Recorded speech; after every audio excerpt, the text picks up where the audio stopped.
सत साहिब बंदी छोड़ सतगुरु रामपाल जी भगवान की जय हो। परमपिता परमात्मा सारी सृष्टि के रचनहार, कुल मालिक, असंख्य ब्रह्मांडों के स्वामी, तीनों लोकों में प्रवेश करके सबका भरण पोषण करने वाले जगत गुरु संत शिरोमणि सतगुरु रामपाल जी परमेश्वर जी के चरण कमल में आज दिनांक तारीख कितनी है?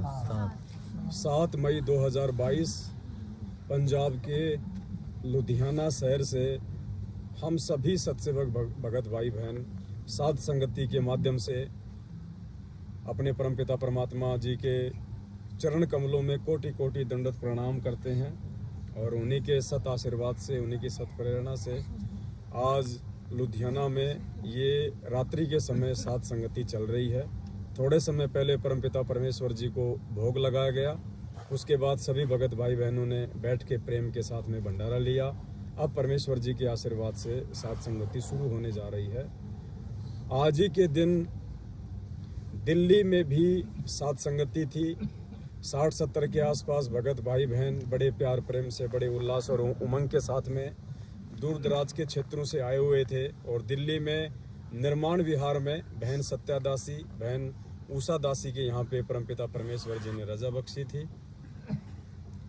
और सबसे बड़ी जो दुखद घटना है पुण्यात्माओं, वो ये है कि दिल्ली की साध संगति में सतलोक आश्रम मैनेजमेंट हरियाणा के जो वर्ल्ड कोऑर्डिनेटर हैं देशराज मान और उसके मनवस साथी लोग तकरीबन 10 से 15 की संख्या में, साथ में वहाँ का जो प्रशासन है, जो पुलिस स्टेशन है, उसकी मदद से ये 20-25 लोग इकट्ठा होके, जबकि सत्या बहन ने एसडीएम साहब से साध संगति की परमिशन भी ले रखी थी, उसके बावजूद भी इन मनवस लोगों ने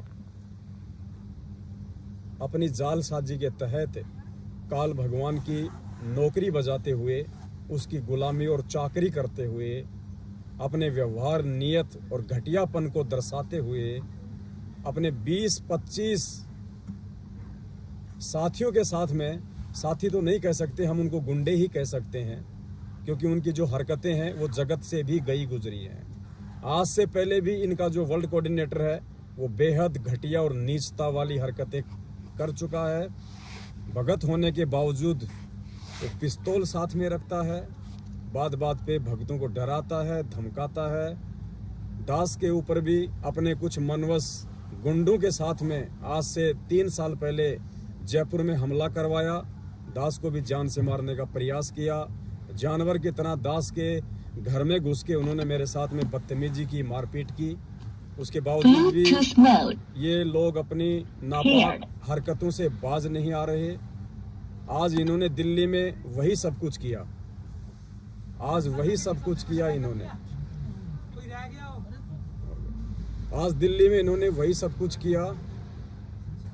तकरीबन 60-70 के आसपास भगत भाई बहन मिलके सतगुरु रामपाल जी भगवान को भोग प्रसाद लगा रहे थे। आरती लगभग आधी हुई थी कि बीच में ही ये सतलोक आश्रम मैनेजमेंट हरियाणा के गुंडे, ये बदमाश, ये गैंगस्टर लोग बीच में आटप के, पता नहीं किसी को शराब पिला के लाए थे, किसी को क्या नशा करवा के लाए थे, और बीच में ही परमात्मा जी की आरती चल रही थी। पुण्यात्मा, विचार करना, आप इनको भगत कहते हो, आप इन्हें अपना भगत भाई समझते हो, ये समाज के सबसे निकृष्ट और घटिया लोग हैं।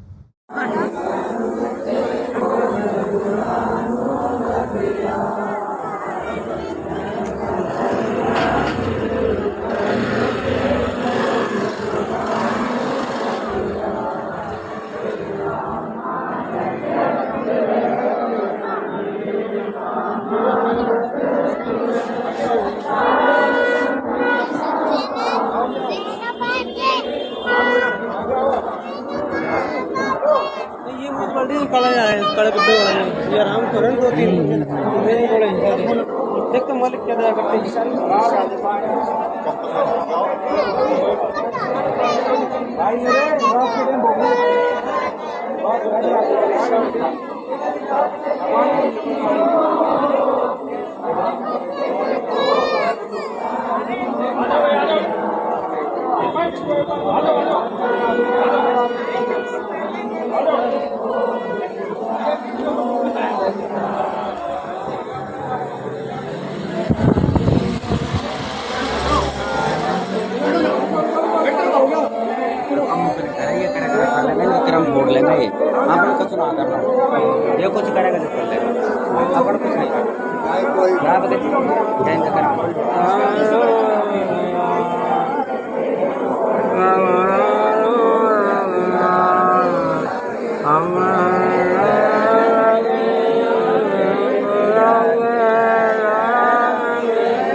आते गाता गाता चल चला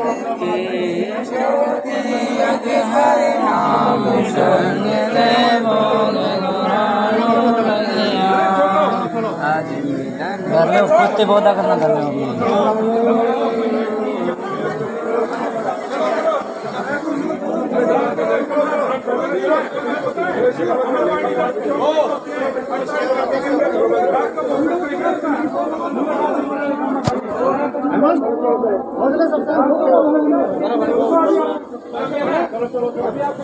चलो भाई चलो चलो परमात्मा सभी आपके बच्चे हैं कोई गलती हो गई हो मेरे मालिक क्षमा कर दो हमारे जो चलो चलो चलो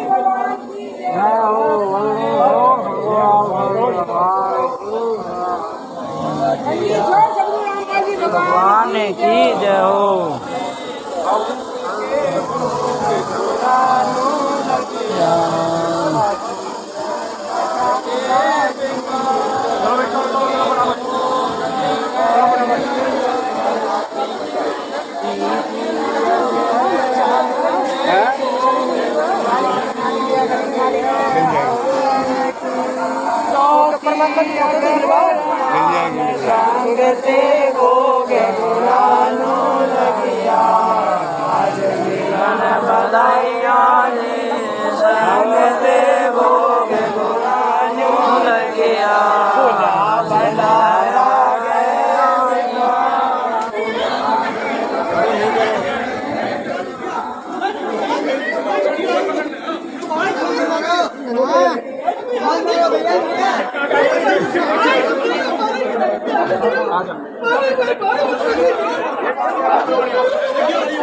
उसने एक ना सोच लगवाया बेकार में किया उसने एक बंदा जो मतलब मुझे कौन जो अड़ गया था ना उतना बोलता ना कुछ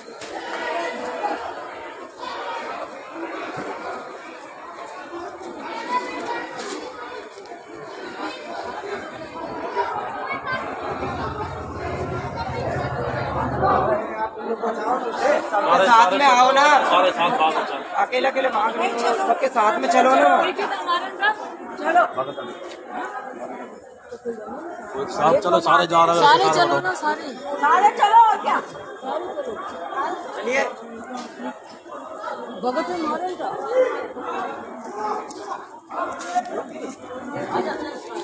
चलो चलो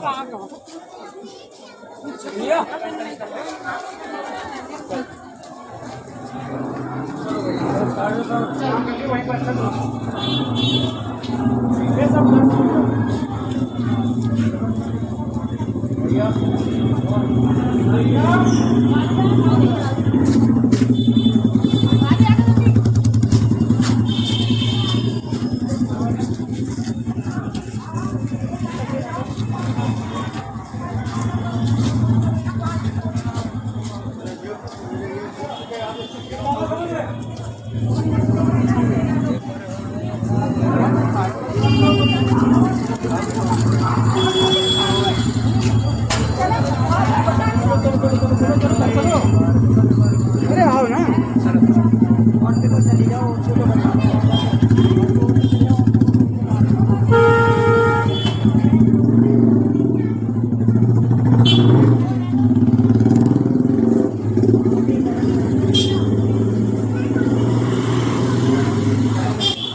मुकेश भगत जी खाए मुकेश भगत जी चलेगी तो अरे इधर उधर हो जा कोई प्रोग्राम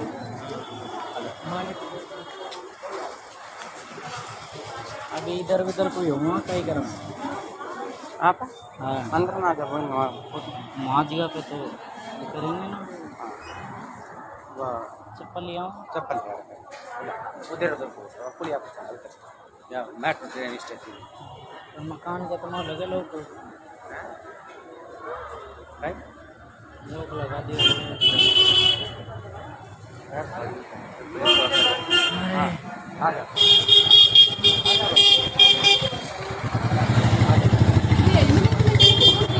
क्या मैनेजमेंट के थे कौन थे मैनेजमेंट के पुलिस थी मैनेजमेंट के भी थे वैसे भी पुलिस वाले भी थे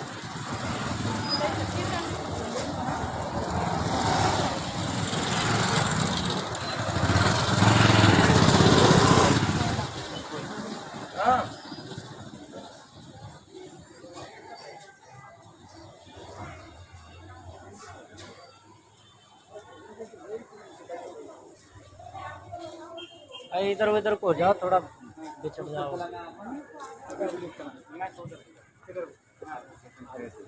हाँ आ जाओ मोबाइल में रिकॉर्डिंग है तो बंद कर लो अभी चल रहा है पूरा कर दिया कौन सा वो राजीव भगत जी को सत्साहेब बंदी छोड़ सतगुरु रामपाल जी भगवान जी की जय हो। बंदी छोड़ सतगुरु बंदी छोड़ सतगुरु रामपाल जी भगवान जी की जय हो। बंदी छोड़ सतगुरु रामपाल जी भगवान जी की जय हो। पुण्यात्माओं, ये देखिए कितना अच्छा हम लोग का साथ समिति चल रहा था। ये दिल्ली में, ये दिल्ली की कौन सी जगह जी? नहीं, ये कौन सी जगह? एरिया निर्माण बिहार में अभी आज 7 तारीख को परमात्मा का भोग लग रहा था और हमारा भोग आरती चल रही थी और मैनेजमेंट वाले ने आए और ये सब देखो भगत जी ये सब क्या किए हैं। मैनेजमेंट वालों ने क्या हाल किया है? सारा पंडाल का सारा पंडाल पंखे उंखे पूरा सब कुछ तोड़ फोड़ कर दिए और 2-4 भगत भाइयों को मारा भी है और उनको ले गया थाने में। यहाँ पे परमात्मा का प्रतिमा फ़ोटो वोटो सब रखा हुआ था, जो जल रहा था, फ़ोटो वोटो सब परमात्मा को ले के चले गए और ये सब तोड़ फोड़ सब कैसे कैसे कर दिया। ये देखिए परमात्मा का जो जल रही थी ये सबको गिरा दिया है और बखेर दिया है।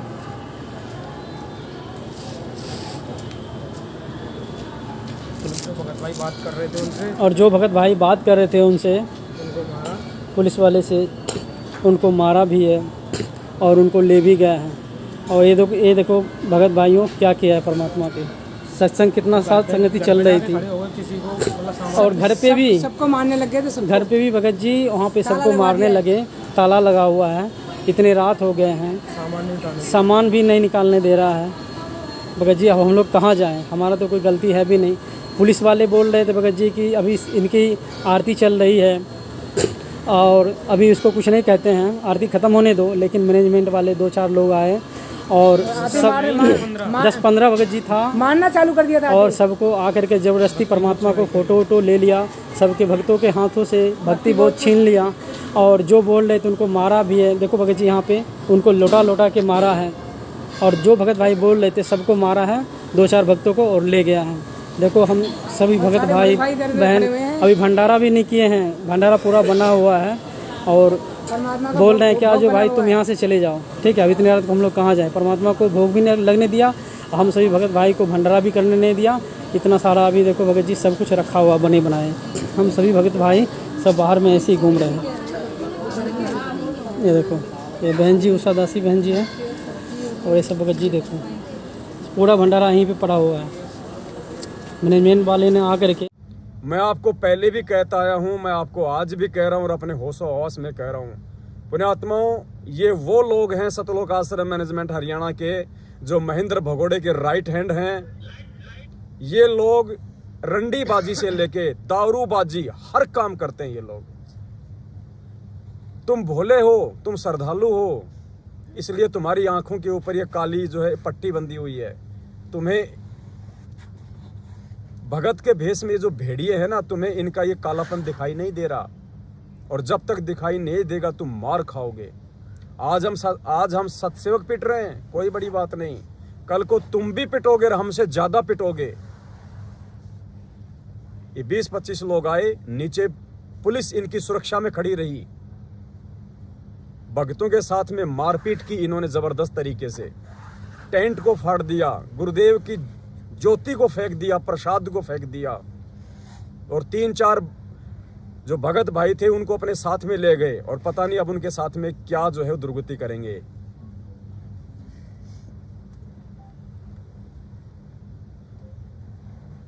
भाई और बहनों जागो, रोगे बाद में। हम 7 साल से चिल्ला रहे हैं, 27 साल से भगवान चिल्ला चिल्ला के रह गया। चमत्कार की उम्मीद में मत रहना, ये भगवान चमत्कार नहीं करेगा, इसके ज्ञान से बढ़ के इसका चमत्कार नहीं है। आज भी हिसार जेल में सतगुरु रामपाल जी भगवान एक बंदी के रूप में बंद है, प्रशासन की नजर में, देश दुनिया की नजरों में एक कैदी के रूप में कैद है। आप लोगों को अंदर की सूचना बाहर नहीं आती। आज आपको ये भाई बताएगा जो आपके सामने बैठा हुआ है,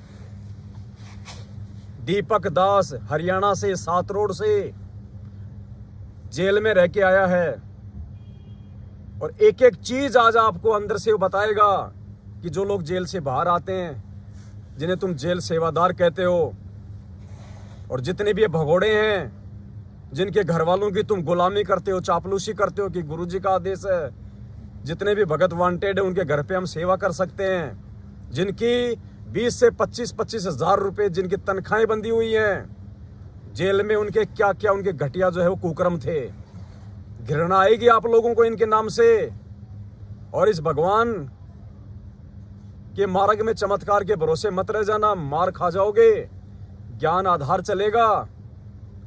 जो आज भगवान के साथ हो रहा है वो आज उनके असली भक्तों के साथ में हो रहा है। गैंगस्टरों के बीच में रखे गए हैं गुरुजी, बीच में। और गैंगस्टर लोग क्या होते हैं आपको पता, वो कोई भगवान नहीं मानते, उन्हें कोई परमात्मा नहीं मानते। आज ये भाई आपको ऐसे ऐसे वाकया आज आपके आंखों के सामने रखेगा। अगर इंसान हो, अगर परमेश्वर ने तुम्हें मानव बनाया, बुद्धि दी है, तो उसका इस्तेमाल करना। ये परमात्मा है और ये आम व्यक्ति की लीला करेगा, आम व्यक्ति की भूमिका करेगा और एंड तक करेगा। इसको केवल ज्ञान से समझा जाएगा। तुम सोचोगे परमात्मा तुम्हें हिसार जेल से उड़ के आके बचा लेगा, कभी भी संभव नहीं है। जो मनवस घटिया हरकत आज इन गुंडों ने, जो कि भगत के भेष में और हम सत्सेवकों के साथ में की है आज दिल्ली में, और उन सत्सेवक भाई बहनों ने एक भगत होने का जो परिचय दिया, हाथ उनके भी थे, दांत उनके भी थे, लठ पकड़ना वो भी जानते हैं, लेकिन नहीं, हमें भगवान ने पाठ पढ़ाया है कि बेटा संत ना छोड़े संतता, चाहे कोटि मिले असंत, चीनो अदर आधारे, मन तू पावेगा अपना किया रे, भोगेगा अपना किया रे। ये भगवान है पुण्यात्माओं, और ये भगवान एंड में उसी आत्मा को प्राप्त होगा जो भगवान वाले काम करेगा। अगर गुरुदेव ने भगत बनाया, तो यदि आप भगत बन के दिखाओगे तो इनकी तो दुर्गति निश्चित है। इनका बुरा समय, इनका बुरे से बुरा समय, इनका अंत, इनका पतन निकट है। क्योंकि कहावत है कि जब दीपक बुझने वाला होता है फड़फड़ाता है, जब गीदड़ की मौत आती है तो गांव की तरफ दौड़ता है। इन्होंने वो पाप कर्म कमा लिए, साथ संगतियां रुकवा के, अपने ही भाई बहनों के साथ में मारपीट करके, घटिया हरकतें करके, जिनकी कोई माफी नहीं है उस परमात्मा के दरबार में। पुण्यात्माओं संभलो, ये भगत नहीं है। परमात्मा ने हर चीज को अपने सत्संगों के माध्यम से सत्संगों में क्लियर किया हुआ है। ये राक्षस हैं, राक्षस। तुम्हें इनकी पहचान गुरुदेव के सत्संगों के आधार से ही करनी पड़ेगी। बगजियो चलाना इसकी ब्लूटूथ वापस। Bluetooth mode paired.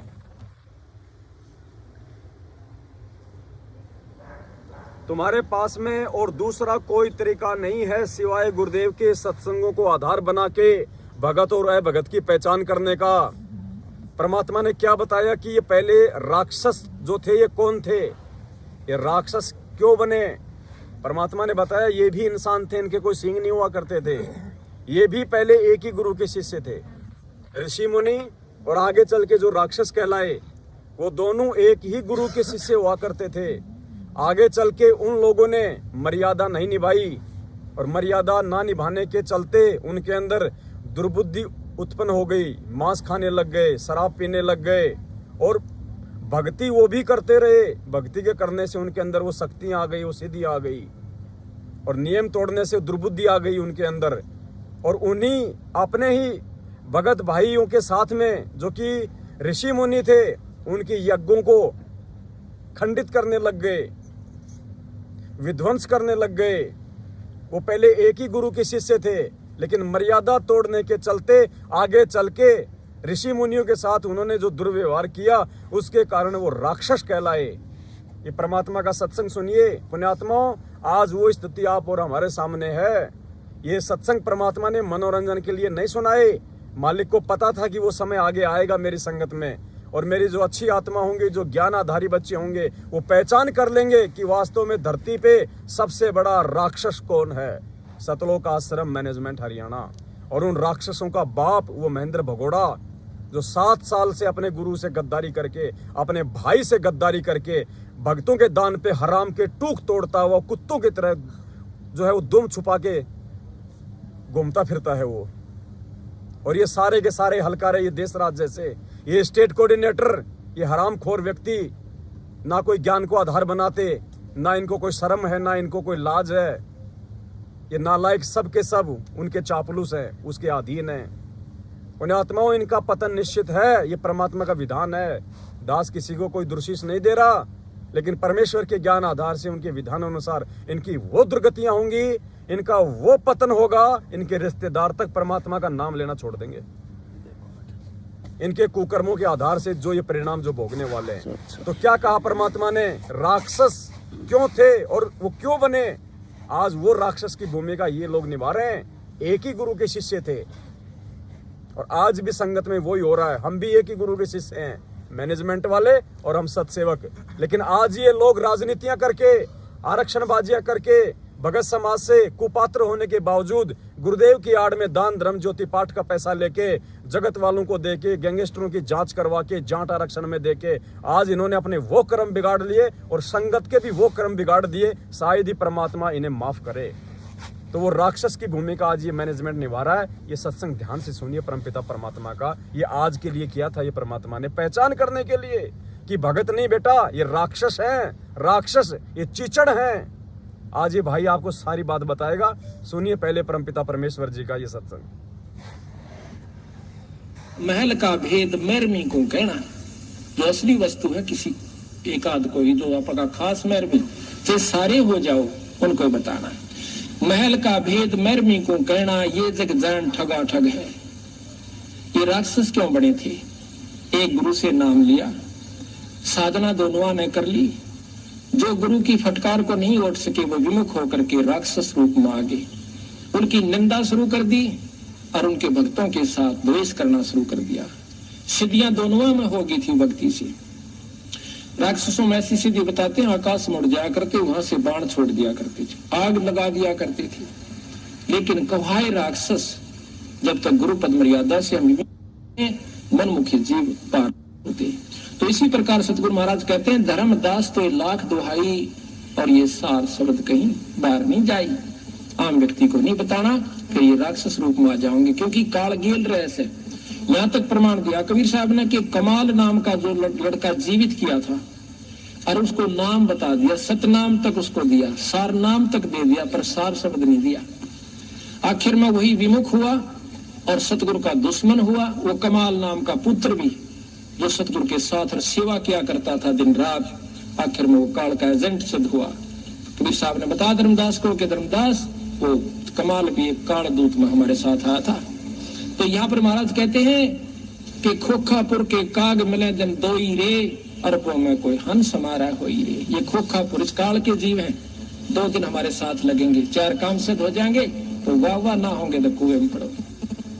तो इसी प्रकार वो खोखापुर के काग मिले दिन दोई रे, अरबों में कोई हंस हमारा होई रे। तो यहाँ बंदी छोड़ कहते हैं, करुणा रमन आदि अंत सब नहीं निवासा, तब ने दूसर हते हवासा, तौन तीन राम राजा कह दीना, और सकल जीव आपन कर लीना। तीन नाम, सतनाम जो आपको बता रखा है वो सांस का सुमन, उसके बाद सार नाम, ये तीनों नाम राजा को दे दिए थे। तो मेरा दिल्ली वाले जो भाई बहन हैं उनसे मेरा हाथ जोड़ के मेरी विनती है, मेरी प्रार्थना है, पुण्यात्माओं, ये परमात्मा का मार्ग है और हमने परमेश्वर के सत्संगों को आधार बना के विचार करना पड़ेगा कि हम सतलोक की भक्ति कर रहे हैं, हम कोई काललोक की भक्ति नहीं कर रहे, हमने सतलोक जाना है। और परमात्मा ने बताया कि सतलोक जाना बेटा कितना कठिन काम है, बरवाले का बस अड्डा नहीं है जो तुम पैदल पैदल पहुंच जाओगे। उस सतलोक के लिए मंसूर ने कितनी बड़ी कुर्बानी दी थी, अपने शरीर का अंग अंग कटवा दिया था। प्रहलाद भगत ने कितने कष्ट और यातनाएं सही थी, मीराबाई को कितना संघर्ष करना पड़ा, धन्ना भगत को कितनी आधीनी दिखानी पड़ी। पुण्यात्माओं, हम तो उन आत्माओं का 2% भी कर लेंगे तो हमारा सौभाग्य है। अभी तो हमारे साथ में कुछ भी नहीं हुआ जो उन आत्माओं के साथ में हुआ था। और सबसे बड़े संघर्ष के जो प्रेरणा स्रोत हैं, जो सबसे बड़े उदाहरण हैं इस दुनिया में, वो हमारे पूज्य गुरुदेव जी हैं, जिन्होंने 27 साल से निस्वार्थ भाव से इस परमार्थ के लिए यातनाएं सही, संघर्ष कर रहे हैं, आज भी जेल में बैठे हुए हैं। तो पुण्यात्माओं, हमने इन मनवस, इन गुंडे लोगों को देख के नहीं चलना, हमने इन राक्षसों को देख के नहीं चलना, हमने अपने गुरुदेव भगवान के जो है पद चिन्हों पे चलना है, परमात्मा की शिक्षा पे चलना है, परमात्मा के वचन पे चलना है। जब हमारा भगवान ही संघर्ष कर रहा है तो हमारी क्या औकात है कि हम लोग चुपचाप बैठ के भक्ति कर लेंगे। तो पुण्यात्माओं, ये मौका है, ये फाइनल मौका है। जब तक ये परमात्मा इस धरती पे है तब तक पुण्यात्माओं हम मोक्ष के अधिकारी हैं। और परमेश्वर ने छांट दिया है आप आत्माओं को साथ संगति से जोड़ के। जिन जिन आत्माओं को भगवान ने साथ संगति से जोड़ दिया, अगर मर्यादा में रहे, और ये तो छोटे मोटे संघर्ष है पुण्यात्माओं, ये मारपीट, ये लड़ाई झगड़ा, ये तो हर महापुरुष को सहना पड़ा है। किसी भी महापुरुष को देख लो जिसने अपना आत्म कल्याण करवाया है, उसको तो प्रसाद रूप में ये चीज़ सबसे पहले मिलती है। और जिसने इस प्रसाद को प्रेम से ग्रहण किया है पुण्यात्मा, उसी का आत्म कल्याण हुआ है, उसी का आत्म कल्याण हुआ है। तो आप सभी भाई बहन जो है परमपिता परमेश्वर के ज्ञान को आधार बना के जो पांचों जो गुण दिए हमें परमात्मा ने, शील, संतोष, विवेक, दया, अक्षमा, धैर्य, पुण्यात्माओं, हमने उनका परिचय देना। ये हमारी परीक्षा है, ये परीक्षा है। हमने उल्टा हाथ नहीं उठाना, भले वो हमारी गर्दन धड़ से अलग क्यों ना कर दे। यही देख रहा परमात्मा कि मेरे बच्चे कितने सहनशील हैं। मैंने जयदेव की कथा सुनाई थी, देखिए मेरे बच्चों ने उसको अपने जीवन में अमल किया या नहीं किया। परमात्मा रोज नित्य में बताते हैं, आवत गाड़ी एक है, उल्टा होए अनेक। पुण्यात्माओं, हमने उल्टा नहीं करना, भले ही हम चाहे दोषी हैं चाहे हम निर्दोष हैं, सामने वाला चाहे हमें जायज पीट रहा है चाहे नाजायज पीट रहा है, हम भगत हैं, हमारा रखवाला भगवान है। वो सब देख रहा है, वो बच्चा नहीं है, पल पल की खबर है उसके पास में, लेकिन उसका भी विधान है। मालिक कहते हैं, राम किसी को मारे नहीं, मारे तो हत्यारा राम, अपने आप ही मर जाएंगे ये कर कर खोटे काम। ये उसी खोटे कामों की तरफ बढ़ रहे हैं दिन ब दिन। पुण्यात्मा, पाप और पुण्य की लड़ाई है। गुरुदेव कहते हैं, जब तक जीव के पास में पुण्य है परमात्मा भी उसका कुछ नहीं बिगाड़ेगा। और जिस दिन उसके पुण्य खत्म हो गए, फिर देखना उसकी वो गधे वाली दुर्गति, वो सुखदेव वाली उसकी वो दुर्गति क्या होगी उसकी। तो पुण्यात्माओं, आप सभी भाई बहन जो है आप धैर्य बना के रखें, शांति बना के रखें। हमने कोई भी जो है गलत कदम नहीं उठाना, और ऐसी घटनाओं से हमें टूटना नहीं है। हमारा विश्वास और ज्यादा अपने गुरुदेव भगवान में दृढ़ हो जाना चाहिए कि परमात्मा ने इन गधों की छटनी करने के लिए, इस गंदगी को आश्रम से निकालने के लिए खुद उस परमात्मा ने इस आश्रम को उजाड़ा है। काल भगवान की औकात नहीं, जहां साक्षात सारी सृष्टि का रचनहार सतगुरु रामपाल जी भगवान बैठा हो, वो काल उस आश्रम की एक ईंट उखाड़ दे, उसकी औकात नहीं है। ये परमेश्वर की रजा से सब कुछ से संभव है, क्योंकि परमेश्वर ने 2-3 हजार साल के लिए भक्तिमय माहौल बनाना है। उसके लिए सबसे बड़ी जो बाधा, सबसे बड़ा जो रोड़ा है इस परमात्मा के मार्ग में, उनका अपना परिवार, उनके अपने रिश्तेदार, ये वंशवाद। गुरुदेव ने कहा कि चारों युगों का इतिहास उठा के देख लो, बिंद वालों ने इस हमेशा से इस मार्ग को जो है गंदा किया है, और नाद पुत्रों से मेरा मार्ग आगे बढ़ा है। तो पुण्यात्मा, वो नाद पुत्र, वो वचन के पुत्र आप और हम हैं। तो परमेश्वर हमें अपने जैसा बना रहे हैं, जब सारी सृष्टि का रचनहार जो फूक मारे 21 ब्रह्मांड उड़ जाएं। हम रोज पढ़ते हैं जाके अर्ध रूम पे सकल पसारा, ऐसा पूर्ण ब्रह्म हमारा। वो सतगुरु रामपाल जी भगवान है जो हिसार जेल में बैठे फूक मारे 21 ब्रह्मांड उड़ जाएं, लेकिन वो परमात्मा 2 कोटि के जीवों की मार सहन कर रहा है, गालियां सहन कर रहा है, उनकी यातनाएं सहन कर रहा है। जेल में न जाने कैसे कैसे लोगों को उनके साथ में रखा गया, उन लोगों ने कैसा कैसा जो है दुर्व्यवहार किया उनके साथ में। अगर सुनाएंगे आपकी आंखों से आंसू नहीं सूखेंगे। आप सबको पता है 2006 में जब गुरुजी जेल में थे, रिमांड के दौरान गुरुदेव के छाती के बाल तक उखाड़ लिए गए थे। पूरी जेल में गुरुदेव झाड़ू लगाते थे। आज हिसार जेल में जो बदमाश लोग होते हैं उनके साथ में जो है रखा जाता है गुरुजी को, और वो लोग क्या करते हैं पता है, थप्पड़ तक मार देते हैं गुरुजी को, और गुरुजी कुछ नहीं कहते बिल्कुल, क्योंकि मालिक ने क्या बताया कि ये वो भगवान है जो काल को भी धोखे में रखता है, कि ये परमात्मा हो सकता है इस हाल में ऐसा, ये वो परमात्मा है पुण्यात्माओं। गुरुदेव कहते हैं अगर काल को पता चल जाए कि ये भगवान है, इसका कालजा फट जाए, तो पुण्यात्माओं ज्ञान आधार से पहचान होगी, इस भगवान की चमत्कारों से नहीं होगी इस भगवान की पहचान। ये परमेश्वर है। और मैं दीपक भगत जी से सबसे पहले मैं प्रार्थना करूंगा कि दीपक भगत जी वो प्रकरण बताएं हिसार जेल का, जिसमें जब इन्होंने हिसार में जेल से छूटने के बाद में जब अपना कार का वो गैरेज खोला, और उसके बाद में प्रिंसिपल आए इनकी वहां पे, और क्या वाकया हुआ पुण्यात्माओं ध्यान से सुनना, ध्यान से। ये परमात्मा है, इससे बड़ा सहनशील कोई नहीं हो सकता 21 ब्रह्मांड में। और उसके बाद में क्या परिणाम मिले, जो नालायकी, जो बदतमीजी, उन लोगों ने गुरुजी की परीक्षा लेने के लिए कि दुनिया कहती है कि यो भगवान है, यो भगवान है, हम देखते हैं यो है कोई नहीं भगवान। जेल में उनके साथ में क्या क्या दुर्व्यवहार हुआ, उस समय कुछ नहीं कहा परमात्मा ने, बाद में उसका क्या परिणाम निकला भगत जी बताएंगे। और ध्यान से सुनना पुण्यात्माओं, इस काल के जाल से बाहर निकल जाओ। धरती पे सबसे बड़ा काल का जाल ये सतलोक आश्रम मैनेजमेंट हरियाणा है। ये महेंद्र भगोड़ा 7 साल से भगोड़ा बन के घूम रहा है, ये काल का वंशज है। इसका बाप भगोड़ा, काल भगवान किसी के सामने नहीं आता।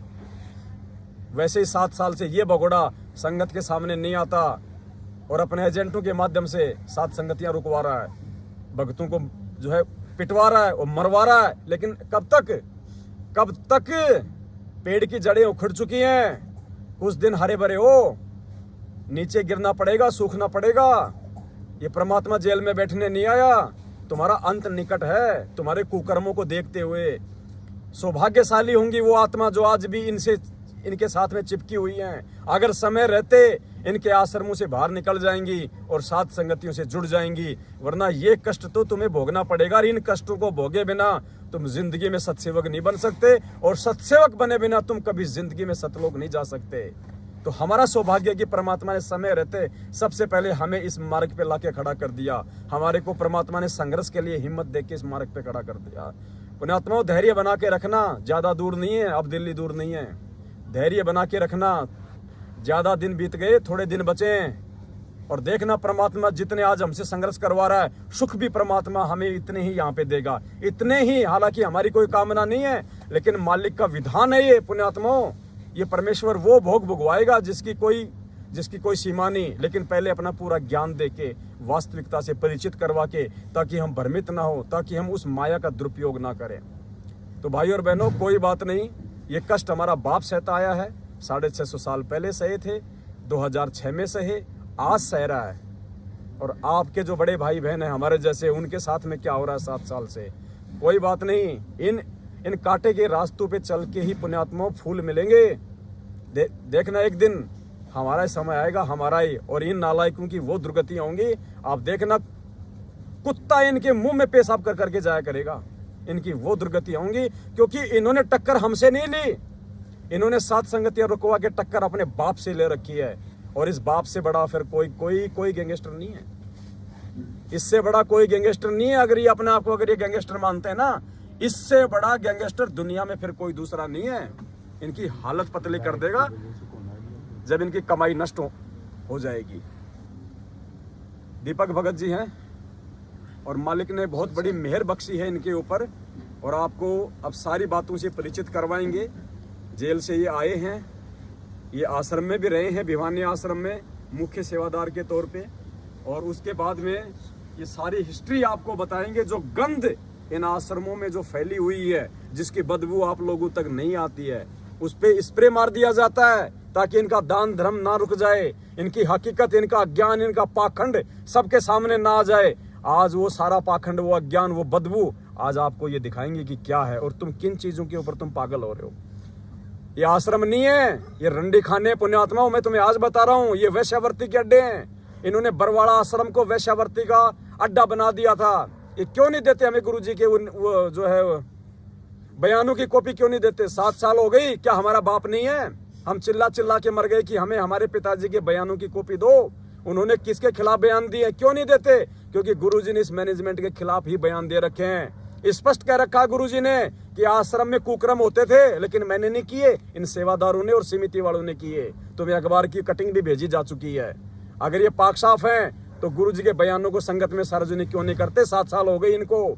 सबसे बड़े दोषी ये हैं, आर्य समाज दोषी नहीं है। सबसे बड़ा दोषी, सबसे बड़ा आर्य समाज ये सतलोक आश्रम मैनेजमेंट हरियाणा है।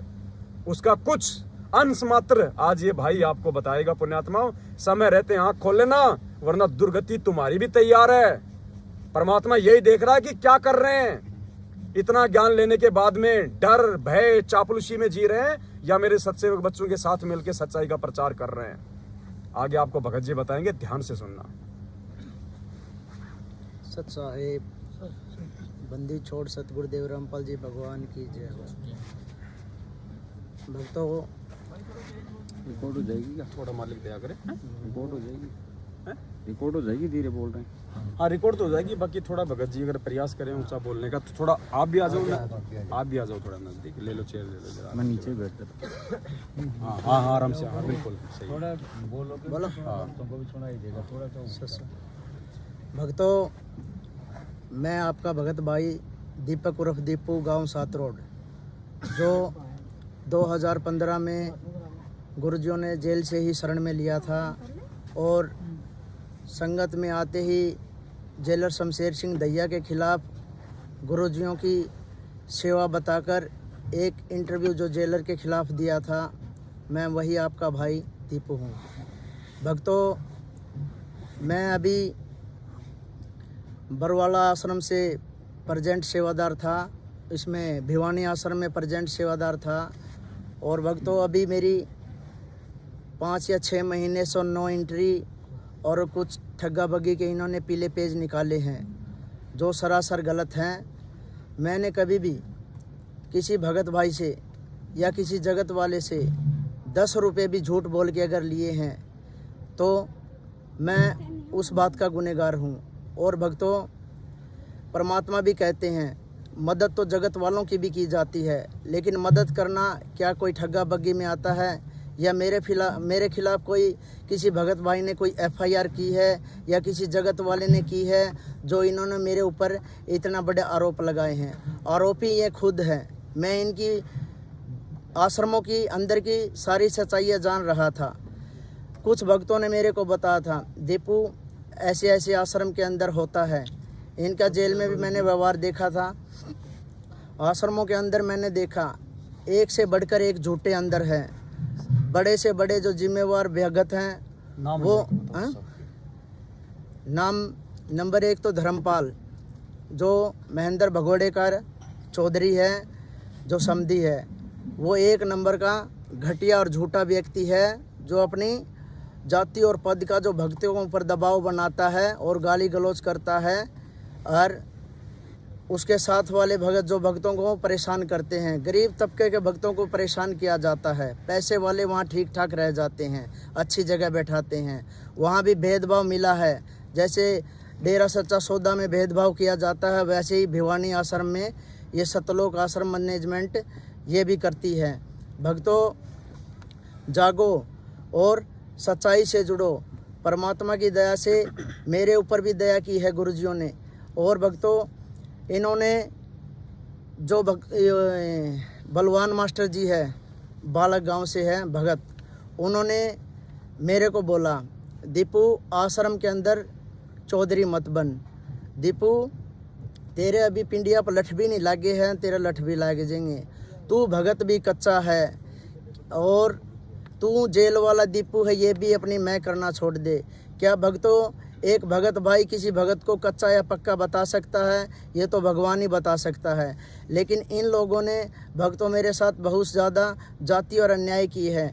मेरी भगतमती भी वहाँ भिवानी आश्रम में आई थी, उसके साथ भी इन्होंने गलत तरीके से बोलचाल करनी शुरू कर दी थी, जिसका मैंने विरोध किया था। माँ भगत जी, मैं दूध का जला हुआ हूँ और लस्सी को भी फूंक फूंक के पीता हूँ, आप मेरे बच्चों से दूर रहना। मैंने इनको बहुत कहा भगत जी, लेकिन भक्तों मैं इनकी ये सच्चाइयाँ जानता था, बहुत सारी सच्चाइयाँ जानता था, लेकिन मैंने यही सोचा कि मैं अब ये बताऊँ तो बताऊँ किसको। जब गुरुजियों का एक पीला पर्चा आया था, मंजू मेरी शरीर की बेटी है और मंजू मेरी वकील भी है, अगर किसी भगत को कोई शंका है या कुछ बात करनी है तो आप मंजू से कर सकते हैं। मैंने मेरी बहन मंजू से कुछ फ़ोन पे बातें की है, जिसकी मेरे पास ऑडियो भी है, लेकिन मेरी बहन मंजू ने पहले मेरे को आश्वासन दिया झूठा। वो बोल रही थी कि भाई दीपू, जो भी बात है वो मेरे को सच सच बता, मैं आपकी प्रार्थना गुरुदेव के पास भेजूंगी। उसने मेरे को कहा था मैं आपके साथ गर्दन उतरवाने के लिए तैयार हूँ, बीच मैदान में आऊँगी, मेरे भाई तू है, जो भी सच्ची बात मेरे को बता। मैंने जो भी सच्ची बात थी मैंने मेरी मंजू दीदी को बताई, लेकिन मंजू दीदी मेरे को इन मैनेजमेंट वालों के, इन सांपों के बीच में अकेला छोड़कर और मेरा फ़ोन भी उठाना उसने बंद कर दिया, जिससे ये लोग चिढ़ गए हैं। चिढ़ने के बाद में इन लोगों ने मेरी मर्डर की प्लानिंग भी बना दी है। और भक्तों, हर प्रकार से भिवानी आश्रम के अंदर भक्तों को बिगाड़ा जाता है। जैसे परमात्मा ने मेरे को जेल से बढ़िया भगत, मैंने ज्ञान आधार पर भक्ति स्वीकार की थी और गुरुजियों ने बढ़िया ज्ञान देकर मेरे को भगत बनाया था, लेकिन बाहर आते ही संगत में इन मैनेजमेंट वालों ने मेरा कितना मिसयूज किया, मेरे को गुंडों की तरह यूज किया, मेरे को लठ मारने के लिए भेजते थे, मेरे को पवन का भी टारगेट दिया था। जयपुर में एक साथ संगति थी और इनके मर्डर के लिए भी इन्होंने बोला था। इनको पता था दीपू गुर्जियों पे ब्लाइंड फेथ है और ये एक ऐसा संकी सा बच्चा है जो किसी भी टारगेट को लेता है तो सीधा चलता है, इसको पीछे का नहीं पता। और हालांकि मैं उस घटना को अंजाम भी दे देता। और भी भक्तों, कई सारे ऐसे वाक़े हैं जहाँ पर इन्होंने मैं लड़ाई झगड़ों में गुंडों की तरह मिसयूज किया हूँ, लेकिन मेरे गुरुदेव ने अब मेरी आंखें खोल दी है। अब मेरी नो एंट्री होने के बाद में मैंने प्रार्थना 3 या 4 बार इनके माध्यम से गुरुजियों के पास भेजी है, जो कि ये मेरी प्रार्थना वहाँ नहीं भेजना चाहते गुरुजियों के पास। तो अभी बसंत भगत जियों से मैंने प्रार्थना लगवाई थी, तो बसंत भगत जियों ने ये बोला है, भाई अभी गुरुजी दीपू आपसे गुरुजी आपके बारे में पूछ रहे थे कि दीपू को अभी आश्रम के अंदर सेवा नहीं देनी है। तो मैं कहा ठीक है भगत जी, जैसी परमात्मा की रजा।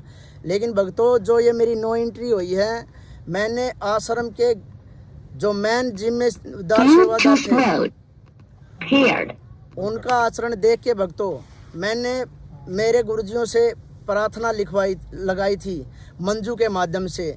मैंने गुरुजियों से बोला था, गुरुजी कुछ आश्रम के जिम्मेवार भगत जो मैनेजमेंट के मुख्य सेवादार हैं, जो अपनी जिम्मेवारी से और अपने ईमानदारी भाव से कोई भी सेवा नहीं करते, ये सब गलत करते हैं। आपका कोई भी आदेश आता है तो संगत में तोड़ मरोड़ कर ये पेश करते हैं। मैंने अपने गुरुजियों से अपने आश्रम की मुख्य सेवा के लिए प्रार्थना भेजी थी।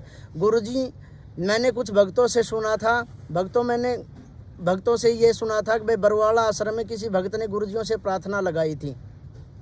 प्रार्थना लगाने से वो भगतजियों ने गुरुजियों को बोला था, गुरुजी आप आश्रम के ये जो पुराने भगत है, जो मैनेजमेंट वाले हैं, ये जिम्मेदारी और ईमानदारी से सेवा नहीं करते। तो गुरुजियों ने उस भगत को बोला था, बेटा ये सेवा आप संभालो, इनको मैं घर भेज दूंगा। लेकिन उस भगत ने कोई बहानाबाजी करके वो बात गुरुजियों की अस्वीकार कर दी, जिससे गुरुजी बोले ईमानदार यहाँ आएंगे नहीं और निकम्मों से मैं अपना काम लूँ ना लूँ, पर मेरा काम कैसे चलेगा। लेकिन भक्तों, इसी प्रार्थना को आगे लेते हुए मैंने मेरे गुरुजियों से प्रार्थना लगाई थी, गुरुजी मैं आपका एक ईमानदार और सच्चा भगत हूँ, आप जिस तरीके से भी दास से सेवा करवाएंगे, सेवा तो परमात्मा सारी की सारी आप ही करते हो, सारी सेवा आप ही तैयार करते हो। लेकिन ये लोग तो और जो हैं, ये मैनेजमेंट वाले हैं, जो आपके रिश्तेदार बताते हैं, ये अपनी चौधर करते हैं। लेकिन हे परमात्मा, चौधर करते हो ये हमारे भगत भाइयों को बहुत ज़्यादा परेशान कर रहे हैं। लेकिन गुरुजी, हमने तो आपसे ये प्रार्थना लगवाई थी कि मंजू के माध्यम से मंजू ने मेरी पहले सारी बात ले ली थी। माँ दीदी ऐसे ऐसे यहाँ गफलत करते हैं, ऐसे ऐसे या बहनों के टॉर्चर करते हैं, ऐसे ऐसे ये और भगत भाइयों को परेशान करते हैं। एक भगत भाई को कोई गरीब है, अगर उसको कुछ पैसों की गुरुजियों से मदद मिलती है तो उसकी प्रार्थना करते नहीं, और जिसका ठीक ठाक जुगाड़ है, जो ज़मीन से भी किले वाला है, उसको वहाँ से गुरुजियों से बेनिफिट मिल जाता है। लेकिन भक्तों, अब मैं सात संगति से जुड़ गया हूँ। सात संगति से जुड़ने वाले मेरे को परमात्मा ही है। मैं बड़ा विचलित था। मैंने गुरुजियों से प्रार्थना करी थी, गुरुजी मैं दो मोड़ों पे आके खड़ा हो गया हूँ। एक तरफ तो बरवाड़ा आश्रम, ये सतलोक आश्रम की जो मैनेजमेंट की टीम है, एक तो ये है जो छक्कर भक्तों को दुखी करती है, जिनमें से इनका शिकार मैं भी हुआ हूँ। और दूसरी तरफ ये पवन भगत जी है, जो गुरुजियों की ऑडियो से तो ये गुरुद्रोही डिक्लेयर है, लेकिन परमात्मा ये कभी भी आपने सत्संग में बताया है भाई गुरुद्रोही की क्या पहचान होती है। गुरुद्रोही गुरुजियों की छिक्के, निंदा, चुगली, तरह तरह के आरोप लगाता है। लेकिन गुरुजी आपकी दया से हमने इनकी ऑडियो सुनी, परमात्मा हमने तो इनमें गुरुद्रोही वाला एक भी लक्षण नहीं मिला। हे परमात्मा, हमने जब आपका ज्ञान सुना था, गुरुजियों का ज्ञान सुना था, तब और जो जगत वाले लोग थे, जब गुरुजियों को वो देशद्रोही कह रहे थे, जब हमने देशद्रोही के सत्संग सुने तो वो देशद्रोही भगवान निकला। अब हमने गुरुद्रोही की ऑडियो सुनी तो गुरुद्रोही एक भगत निकला। वो बिल्कुल सच्चा है, साफ है, पाक है, कोई दिक्कत वाली बात नहीं है। भक्तों, मैनेजमेंट वाले ज़बरदस्ती इनके पीछे पड़े हैं, ऐसी कोई बात नहीं है पवन भगत में। और पवन भगत ने तो उनकी ऑडियो निकाल रखी है, मैनेजमेंट वाले तो मेरे भी पीछे पड़े हैं भाई इनका मर्डर करवा दें, हैं, क्योंकि मैं इनकी सच्चाई जानता हूँ। आज तक जिन भी भक्तों ने इनकी सच्चाई जानी है, उन्हीं भक्तों के इन्होंने पीले पर्चे निकाले हैं और लठ भी मार देते हैं, ये पीछे पड़ लेते हैं, उसका हर तरह से जीना हराम कर देते हैं। भक्तों, अब भी मालिक की दया से संभल जाओ, ज्ञान को आधार बनाओ। पवन भगत जी जो कह रहे हैं वो सब ठीक कह रहे हैं। भक्तों, गुरुजियों के साथ में ऐसे ऐसे वाक़े हुए हैं, जो बरवाला कांड के बाद, जो बरवाला थाने में मेरे सतकबीर गैरेज के ऊपर एक प्रिंसिपल गाड़ी की सर्विस करवाने आया था, तो वो भगत जगत था, वो बता रहा था भाई गैरेज के अंदर मैंने गुरुजियों के चित्र लगा रखे थे। वो चित्रों को देख के ये बोला, भले अरे मूर्खो, अब भी तुम इसको मानते हो? मैं कहा मानते नहीं है जी, ये हमारा भगवान है। तो उन्होंने बोला भगवान है? भले तुम कम पढ़े लिखे हो, अभी तुम्हारी बुद्धि है ना, विचार नहीं कर पाती, ये क्या है? भले इस भगवान, हाँ, भले इसको भगवान को मैं भी चेक करने के लिए गया था उसमें बरवाड़ा थाना में। भले हमारा दोस्त था एक प्रदीप जमोड़ी, गैंगस्टर है जो सुना है, उसका बाप है ओम प्रकाश। भले वो मेरा अच्छा मित्र है, और उसका मित्र एक डीएसपी था, जो शेखपुरे का वो जो डीएसपी था जिसने सुसाइड कर ली, वो उसका मित्र था भगवान दास। तो उसने उनको बताया भाई वो मेरे को बता रहे थे कि भाई अगर आपके गुरुजी अगर भगवान होते, कोई चमत्कार दिखाते, तो मैं उनकी परीक्षा लेके मैं उनका शिष्य बनने गया था। तो वो बोले ओम प्रकाश मेरे दोस्त ने मेरे को बुलाया, बोले आजा, जो वो रामपाल अपने आप को भगवान कहता था, वो अपने दोस्त की कस्टडी में है और फिलहाल बरवाड़ा थाना में है, आज उससे चल के बात करते हैं, आज भगवान से तेरे को मिलाते हैं। तो वो प्रिंसिपल बताया था, मैं गया था गुरुजियों को चेक करने, भाई तेरे को भगवान हो गए तो मैं वहाँ नाम दीक्षा ले लूँगा। तो बोले हम दोनों वहाँ अपने मित्र के पास पहुँचे, भगवान दास डीएसपी के पास। डीएसपी भगवान दास के पास जाते ही उन्होंने बोला भाई मिलवा उस रामपाल भगवान से। तो डीएसपी भगवान दास उनको वहाँ लोकत में ले गए गुरुजियों के पास में, और जाकर गुरुजी से बोले भाई ये रामपाल पूछ लो भगवान है कि नहीं है। तो उस भगवान दास डीएसपी ने ऐसे डंडा लेके और गुरुजियों की ऐसी ठोड़ी के नीचे मार रहा था, ऐसे खींच के, बोले बता भगवान है। लेकिन गुरुजी ने इतने हाथ जोड़ के ऐसे नहीं बोले, नहीं मैं कुछ नहीं हूँ। ऐसे अत्याचार हुए। फिर मेरे को भी थोड़ी सी चिड़सी हुई भाई, मेरे गुरुजियों के साथ में इनने अत्याचार ऐसे किए भाई, ऐसे गुरुजियों को मारा। तो फिर मैंने उस प्रिंसिपल को बोला, माँ प्रिंसिपल जी अब ये बताओ, चलो हमारे गुरुजियों के साथ में तो आपने भगवान दास डीएसपी ने, आपके दोस्त ने ऐसे उसको लाठियाँ मार दी गुरुजियों के ठोडी के नीचे, लेकिन अब ये बताओ उन दोनों को क्या परिणाम भुगतने हुए? बोले परिणाम क्या भुगतने? मैं ये बताओ पहला भगवान दास डीएसपी कहाँ गया? तो वो प्रिंसिपल बोला उसने उसकी डेथ होगी। मैं ये बता डेथ कैसे हुई है? वो बोले डेथ तो उन्होंने अपनी सुसाइड कर ली भाई, गोली मार ली थी। कोई फाग वाला दिन गांव में कांड हो गया था और जिस तरह उन्होंने 1-2 मर्डर और कर दिए थे गांव में, उसके बाद में वो हड़बड़ाया गया था, उसने अपने आप का रिवॉल्वर से गोली मार ली, सुसाइड कर ली। मैं अब दूसरे नंबर पे ओम प्रकाश का बता क्या असर हुआ? भले ओम प्रकाश तो जीवित है। मैं कहा जीवित नहीं, उसका फैमिली में क्या हुआ? भले ओम प्रकाश का जो लड़का प्रदीप जमौड़ी गैंगस्टर था, भले उसका एक प्रदीप काला ही गैंग का ही बंदा था, उसने उस प्रदीप जमावड़ी को, उसके लड़के को भी मार दिया और साथ में ही उसकी माँ को मार दिया। मगर देखो उसका भी घर उजड़ गया। मगर प्रिंसिपल जी अब नंबर आपका है भाई, आप भी गुरुजी में परीक्षा लेने गए थे, दोनों को तो ये सबक मिल गया है। अगर आप अच्छी चाहते हो तो ज्ञान आधार पे गुरुजियों से समय याचना कर लो। अब तीसरा नंबर आप कहा, आपके साथ देखो अब क्या बनेगी। तो भक्तों और भी बहुत सारे ऐसे वाक्य हैं। एक गैंगस्टर है रोहतक का राजेश सरकारी। जब मैंने गुरुजियों से नाम दीक्षा ली तो उस गैंगस्टर ने मेरे ही 10,000 रुपये की मदद की थी, जो मैं जेल से बाहर आया था छुट्टी भरवा के। तो उस गैंगस्टर ने बोला नुले दीपू हमारे रोहतक एरिया का है तेरा गुरुजी, यार बोले तने कौन गुरु बनाया है? बोले इस तेरा गुरु का तो बोले अपना एक गैंगस्टरों में और उनका बच्ची था सर्कल का ही, बोले अपने बच्ची ने थप्पड़ मार दिया गुरुजियों का। रोहतक पेशी पर जावा थे उसमें जो गाड़ी में जाते हैं। तो मैं मखा भगत जी मखा मेरे भाई राजेश कोई बात को नहीं, गुरुजियाँ का थप्पड़ माँ साधु संत्या का चप्पल डले थप्पड़ लात गुस्से ये गाड़ ये बांडा, अगर मैं कोई दिक्कत वाली बात को नहीं। अगर मखा गुरुजियाँ का आदेश ये आ जाए भाई इस लड़के ने, इस गैंगस्टर ने मेरे को थप्पड़ मारा है, तो मैं मखा ये जो भगत है ना, ये अपने परमात्मा के लिए कुछ भी कर सके है, जिसमें से मैं भी हूँ, कुछ भी कर सकूँ हूँ। लेकिन हम मर्यादा बंदे हैं भाई, कोई दिक्कत को नहीं, हमने कुछ नहीं कहा। मगर अगर इसके बच्ची के जो इमात वाले हैं, इमातियों को भी देख लेंगे फिर तो, अगर गुरुजी आदेश देते। लेकिन गुरुजी ऐसा आदेश देते नहीं भाई किसी को लठ मारो, थप्पड़ मारो, गाली गलोच कुछ भी दो।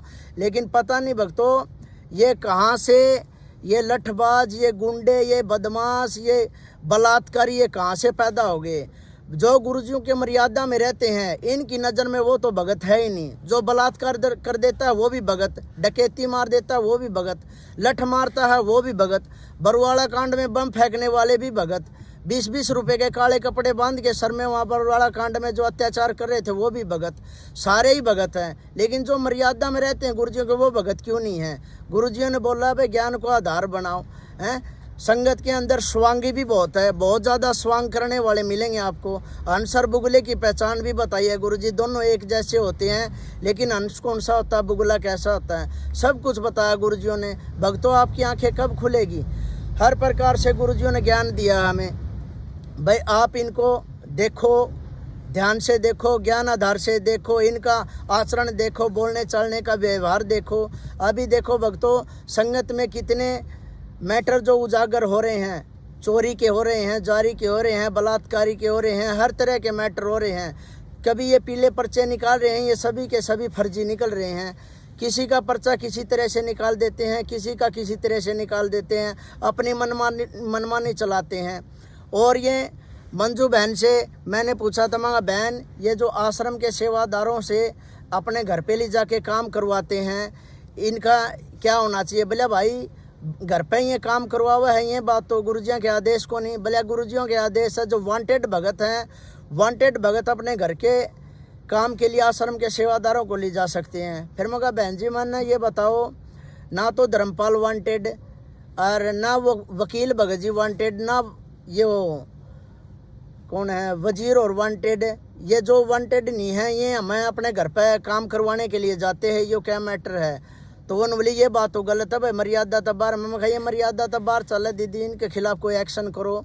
लेकिन एक्शन कोई कुछ नहीं लेता, सभी एक ही थाली के चट्टे बट्टे हैं, क्योंकि सभी वहाँ पर आश्रम में इन्होंने अपने अपने आश्रम बांट रखे हैं, अपने अपने आश्रम बांट के, और ये जो भी दान धर्म का पैसा आता है ये अपने हिसाब से डिवाइड करते हैं, अपने गुंडे बदमाशों को पालते हैं। अपने भक्तों जो इनके चमचे होते हैं, जो भक्तों के भगत होते हैं, उन्हीं की देख रेख ये करते हैं उन पैसों से। और हर तरह से ये मान ले जो भगत मर्यादा में रहता है उसको बिल्कुल टॉर्चर करते हैं।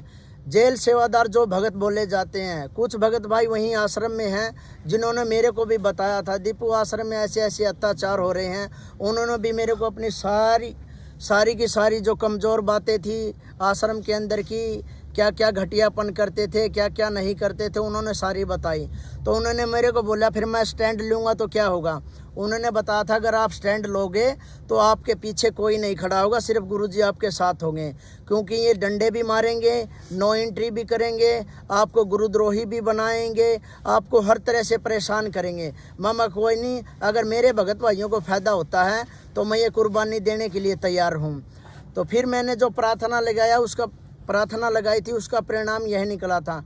प्रार्थना पहले तो मेरी ये थी, मैंने अपने गुरुजी देव से अपने मिशन की सबसे मुख्य सेवा मांगी थी, जो वो महेंद्र भगोड़े के पास जो सेवा है वो सेवा दास ने गुरुजियों से मांगी थी, जो प्रार्थना में लिखी थी। भाई मेरे को आश्रम की मुख्य सेवा चाहिए, यहाँ के मुख्य सेवादार जिम्मेदार ईमानदारी से सेवा नहीं करते और ये बहुत ज़्यादा गफलत करते हैं।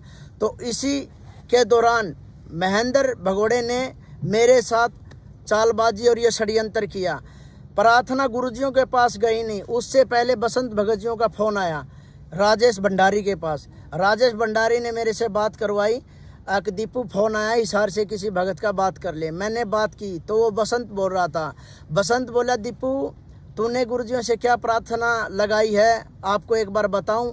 मैं कहा प्रार्थना का लेखक ही मैं हूं, तो आप क्या बताओगे, आप मेरी प्रार्थना गुरुजियों के पास भेजोगे या नहीं भेजोगे। तो उसने कहा प्रार्थना तो आपकी भेज देंगे, लेकिन मैं आपको दीपू पहले ही सूचित कर रहा हूँ, जो सेवा आपको आश्रम में मिली है ना, आप उस सेवा से भी चले जाओगे। भक्तों ये बताओ गुरुजियों के पास गई नहीं है मेरी प्रार्थना। बसंत भगत जी ऐसे कैसे बोल सकते हैं, अकबर तेरे को जो सेवा मिली है उससे भी जाते रहोगे। लेकिन भक्तों ये सारा का सारा इन्हीं का मैटर है। ये जब चाहे जिसकी यस या नो, ये इनको जो भी कुछ करना है इनके हाथ में है। गुरुजी ऐसे ये कुछ आदेश नहीं लेते, गुरुजियों के ऊपर तो ये खुद दबाव बना लेते हैं। गुरुजियों से तो अगर गुरुजी को इनको आदेश भी देते हैं तो ये तरोड़ मरोड़ करके अपना आदेश चलाते हैं, गुरुजियों का आदेश आगे नहीं चलाते। जैसे किसी भगत ने बताई थी, एक विकास है सिंहपुरिया भगत, जेल में था साथ, जो इन भक्तों में से मेरे को सबसे ठीक लगता था। जो एक कोई भी बात होती थी तो वो साफ साफ बताता था, एक भगत को गुरुजियों के पाले में छोड़ता था।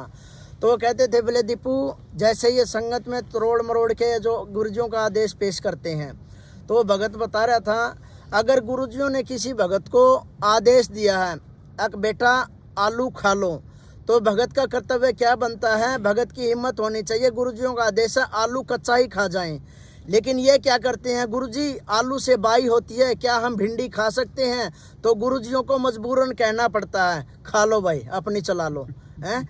तो ये ऐसे ही करते हैं, गुरुजियों का कोई भी आदेश आता है तो ये सिचुएशन के नाम पे उस आदेश को तरोड़ मरोड़ के पेश करते हैं संगत में, जिससे संगत भ्रम में फैल जाती है।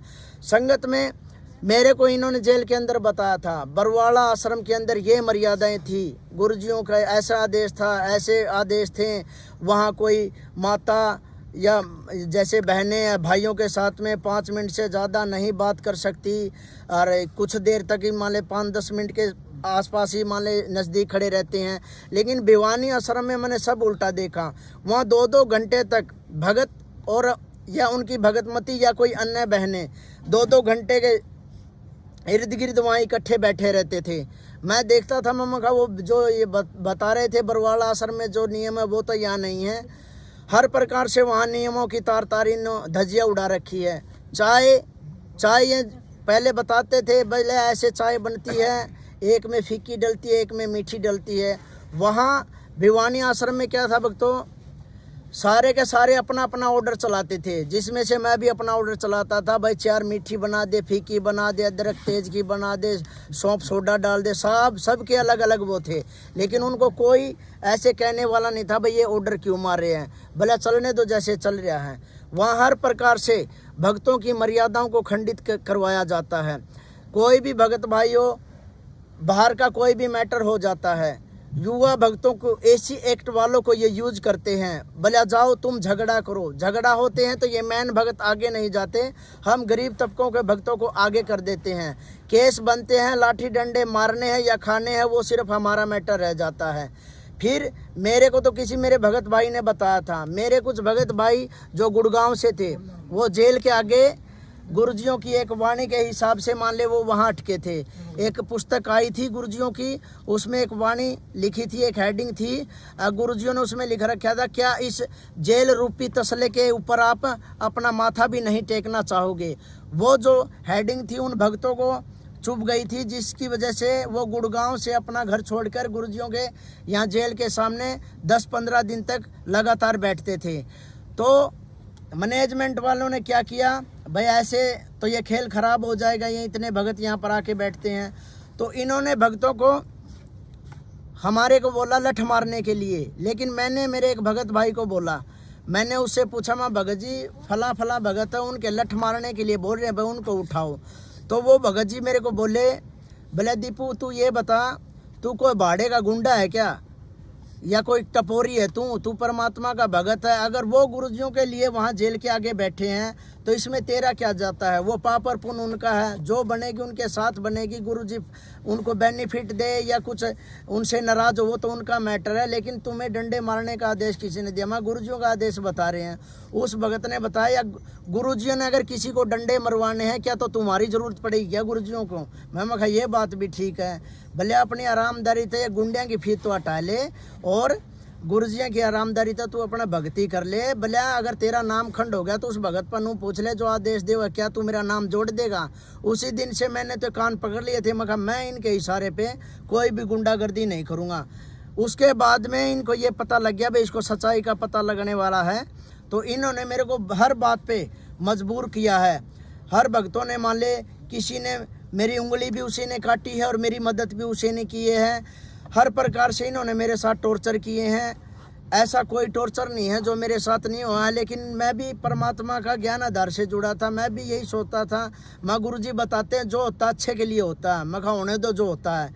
आज स्थिति यह आ गई है, परमात्मा की दया से सात संगति से मेरे को जुड़ना पड़ गया है, जिसमें से जो पवन भगत जी जो सात संगति को हैंडल करते हैं, इसमें ये क्या है, भगतजियों को गुरुजियों की ऑडियो ने गुरुद्रोही डिक्लेयर किया है, लेकिन गुरुजियों ने हमें ज्ञान भी दिया है। ज्ञान आधार से देखें तो पवन भगतजियों पे कोई बात सटीक नहीं बैठती है। इन्होंने ये सब का सब मैटर दबाव में गुरुजियों से करवा रखा है। बार बार अगर किसी भगत की झूठी शिकायतें लगाओगे तो गुरुजी यही कर लेते हैं, ले ठीक है वो मेरा भगत है, अपने आप हटेगा तो नहीं। है परीक्षा इनकी भी है और भक्तों की भी है। अब ये तो हटे नहीं है, मैनेजमेंट वालों ने इनका देख लिया भाई दिन भर पल रहा सत्सेवकों का भारी होता जा रहा है, तो अब उन्होंने हर तरह से प्रयास कर रखे हैं भाई सात संगतियों को कैसे रुकवा जाए, इन भक्तों को कैसे मारा जाए, कूटा जाए, कुछ भी किया जाए। ये गुंडे लोग मैनेजमेंट वाले अपना हर प्रयास कर रहे हैं सात संगति को रोकने का। मेरे को भी मारने का इन्होंने प्रयास कर रखा है, लेकिन परमात्मा की दया से मैं जब दो रास्तों के बीच में अटक गया था तो मैंने गुरुजियों से प्रार्थना की थी, माँ गुरुजी मेरे को कोई एक रास्ता दिखा दो भाई जिससे मैं भी अपनी भक्ति अपनी सुचारू रखूं। मैनेजमेंट वालों ने मेरे पीले पर्चे निकाल दिए। हरियाणा में जैसे जाट खाप ये पंचायतें होती हैं, जैसे किसी का गांव से हुक्का पानी बंद कर देते हैं, इन मैनेजमेंट वालों ने इसी तरीके से मेरा भी संगत में हुक्का पानी बंद कर दिया। दीपू को कोई भी अपने घर में नहीं आने देगा, ना दीपू से किसी प्रकार का कोई भी संपर्क नहीं रखेगा। अगर कोई उससे संपर्क रखेगा तो उसका नाम खंड हो जाएगा। देखो भक्तों मैंने इसे क्या गुनाह कर दिया भाई, क्यों नाम खंड हो जाएगा। अगर मेरी 26 जनवरी को 9 एंट्री हुई थी, एक मेरे रिश्तेदार है जो अमरजीत है जो बडाला से है, वो गुरुजियों का शिष्य है, उस भगत ने मेरे साथ फोटो खिंचवा लिया था। उस भगत का फोटो के ऊपर भी इन्होंने नाम शुद्ध करवाया, बोले आपका नाम खंड हो गया, आपने दीपू का सहयोग किया है भाई, फोटो खिंचवा लिया। भक्तों ये क्या ड्रामा है, फोटो खिंचवाने से थोड़ी कोई नाम खंड हो जाता है, हैं? अब देखो इनकी ये क्या राजनीति है, कभी वोट के नाम पे ये खुद ही लोग तो बता रहे थे हमारे गुरुजी वोट बैंक की राजनीति से बहुत दूर है, ऐसे ऐसे राजाओं ने भक्ति के लिए राह छोड़ दिए हैं, फिर ये क्यों बीजेपी के कभी कांग्रेस के क्यों वोट डलवाते हैं। इन्होंने खुद मेरे को बोला दीपू नहीं वोट उसके चक्करों में नहीं रहना है। अब ये बोट भी डलवा रहे हैं, कभी दाने मांग रहे हैं, कभी कुछ मांग रहे हैं, सब कुछ ये कर रहे हैं। इनका पता नहीं अब क्या होगा क्या नहीं। लेकिन भक्तों मैं तो ये कह रहा हूँ, ज्ञान आधार से पवन भाई के वीडियो देखो और साथ संगति से जुड़ने की कोशिश करो। जैसा भी हो भाई, जैसा आपको सत्य लगे, सत्य की पहचान करो, साथ संगति से जुड़ो भक्तों। साथ संगति से जुड़ोगे तो हम सतलोक के लिए, परमात्मा के लिए घूम रहे हैं, या इन मैनेजमेंट वालों से बेनिफिट। मैनेजमेंट से जो भी भगत जुड़ा है, अपनी अपनी स्थिति अपने अंदर जाके देख लो, तुम्हारे घरों में कितने बेनिफिट है, कितने नुकसान है। कुछ भी नहीं है। हर भगत, मेरी हर भगत से बातें देख होती थी, हर भगत मैनेजमेंट के खिलाफ है, लेकिन वो नीचे ही नीचे है, क्योंकि ये पहले उसको काना कर देते हैं, उसको बोलने के लिए छोड़ते नहीं हैं। या तो वो भ्रष्ट होता है, या किसी माता या बहन के साथ में उसके गलत संपर्क मिलते हैं। हर प्रकार से युवा भक्तों का देख लो क्या हाल बनवा रखा है इन्होंने, वहाँ जैसे बहनें आती हैं, जो लड़कियाँ आती हैं, जो जिनसे पहन के आती है, जो वहाँ के युवा सेवादार हैं, आपसी में पर्ची पकड़ा देते हैं, चैटिंग चालू कर लेते हैं, कुछ ही दिनों में वो रमैनी कर लेते हैं। जो घर वालों को रिश्ता पसंद नहीं होता, कुछ ही दिनों में उनकी रमैनियाँ बिखर जाती हैं। अभी देख लो भक्तों कितनी रमैनियाँ हैं, जो भगत भाई झूठ बोल बोल के और रमैनियाँ कर लेते हैं, और वो बहनें अपने घरों पर बैठी हैं। वो भगत भाई ऐसे परेशान हुए घूम रहे हैं। लेकिन ये कौन करवा रहा है? ये मैनेजमेंट वाले करवा रहे हैं, ये सब का सब। इन्होंने ये ड्रामा रच रखा है। अब भक्तों संभलने का मौका है, परमात्मा ने मेरे ऊपर दया की है। भक्तों आप भी है ना, साथ संगति से जुड़ने की कोशिश करो। साथ संगति वाले जितने भी भाई बहन हैं, ज्ञान आधार पे मेरे को बहुत अच्छे लगते हैं। जैसे शुरू में जब मैं गुरुजियों का ज्ञान सुन के जेल से बाहर आया था, तो मुझे किसी भी भगत में दोष दिखाई नहीं दे रहा था। मेरे को ये देखता था भाई दीपू सारे ही तेरे जैसे हैं। फिर दिन भर दिन भी इनके जैसे गुना ये उजागर होते गए, इनके ये जो कांड उजागर होते गए। कैसे ये भगत तारीखों पे आते हैं, ये मर जाते हैं, ये फांसी खा जाते हैं, ये कुछ भी कर जाते हैं। इनका सारा मैंने ड्रामा देखा। सार नाम, तीसरा मंत्र, चौथा मंत्र लिया हुआ भगत भी इतनी घटिया से घटिया हरकत करता है। और हम भगत लोगों को बोलते हैं, अगर हमारी गलती से भी किसी भगत भाई की पवन से अगर बात हो जाती है फ़ोन पे, तो ये हमें कहते हैं आपका नाम खंड हो गया है। मैनेजमेंट वाले इतने मुख्य सेवादार कितने हैं जो पवन के साथ 1-1 घंटा बात की हुई है, क्या उनके नाम खंड नहीं होते? हमें बेवकूफ़ बना रहे हैं ये लोग। भक्तों परमात्मा की दया से पवन की साथ संगति जो पवन ने परमात्मा के माध्यम से ये चला रखी है, इस पे विचार करो भक्तों, और परमात्मा की दया से साथ संगति में जुड़ने का प्रयास करो। और भक्तों सच्चाई से रूबरू हो। ये सतलोक आश्रम मैनेजमेंट जो अपना रवैया जो भक्तों में अपना रहे हैं ना, ये बहुत ही गलत है। और ये आगे जाके आप भी देख लियो, आज हमारे साथ गलत हो रहा है, कल आपके साथ भी होगा। होगा कब? जिस दिन आप परमात्मा की तरह सत्य के लिए आवाज़ उठाओगे, उसी दिन देख लियो आपको क्या इनाम मिलेगा। इनाम सत्य के लिए तो हमारे गुरुजी जेल में बैठे हैं, और सत्य के लिए हम ही चल रहे हैं, और सत्य के लिए चल रहे हैं। मैंने भी अब सत्य के लिए आवाज़ उठाई थी। मेरे को 15,000 रुपये आश्रम में सेवा मिल रही थी, खाना पीना मेरा फ्री था। मैं मान ले संगत में, आश्रम में मान ले 40,000 के करीब वहाँ मेरा खर्चा था मान लो। अब ये देखो मेरे बच्चे भी वहाँ रह रहे थे।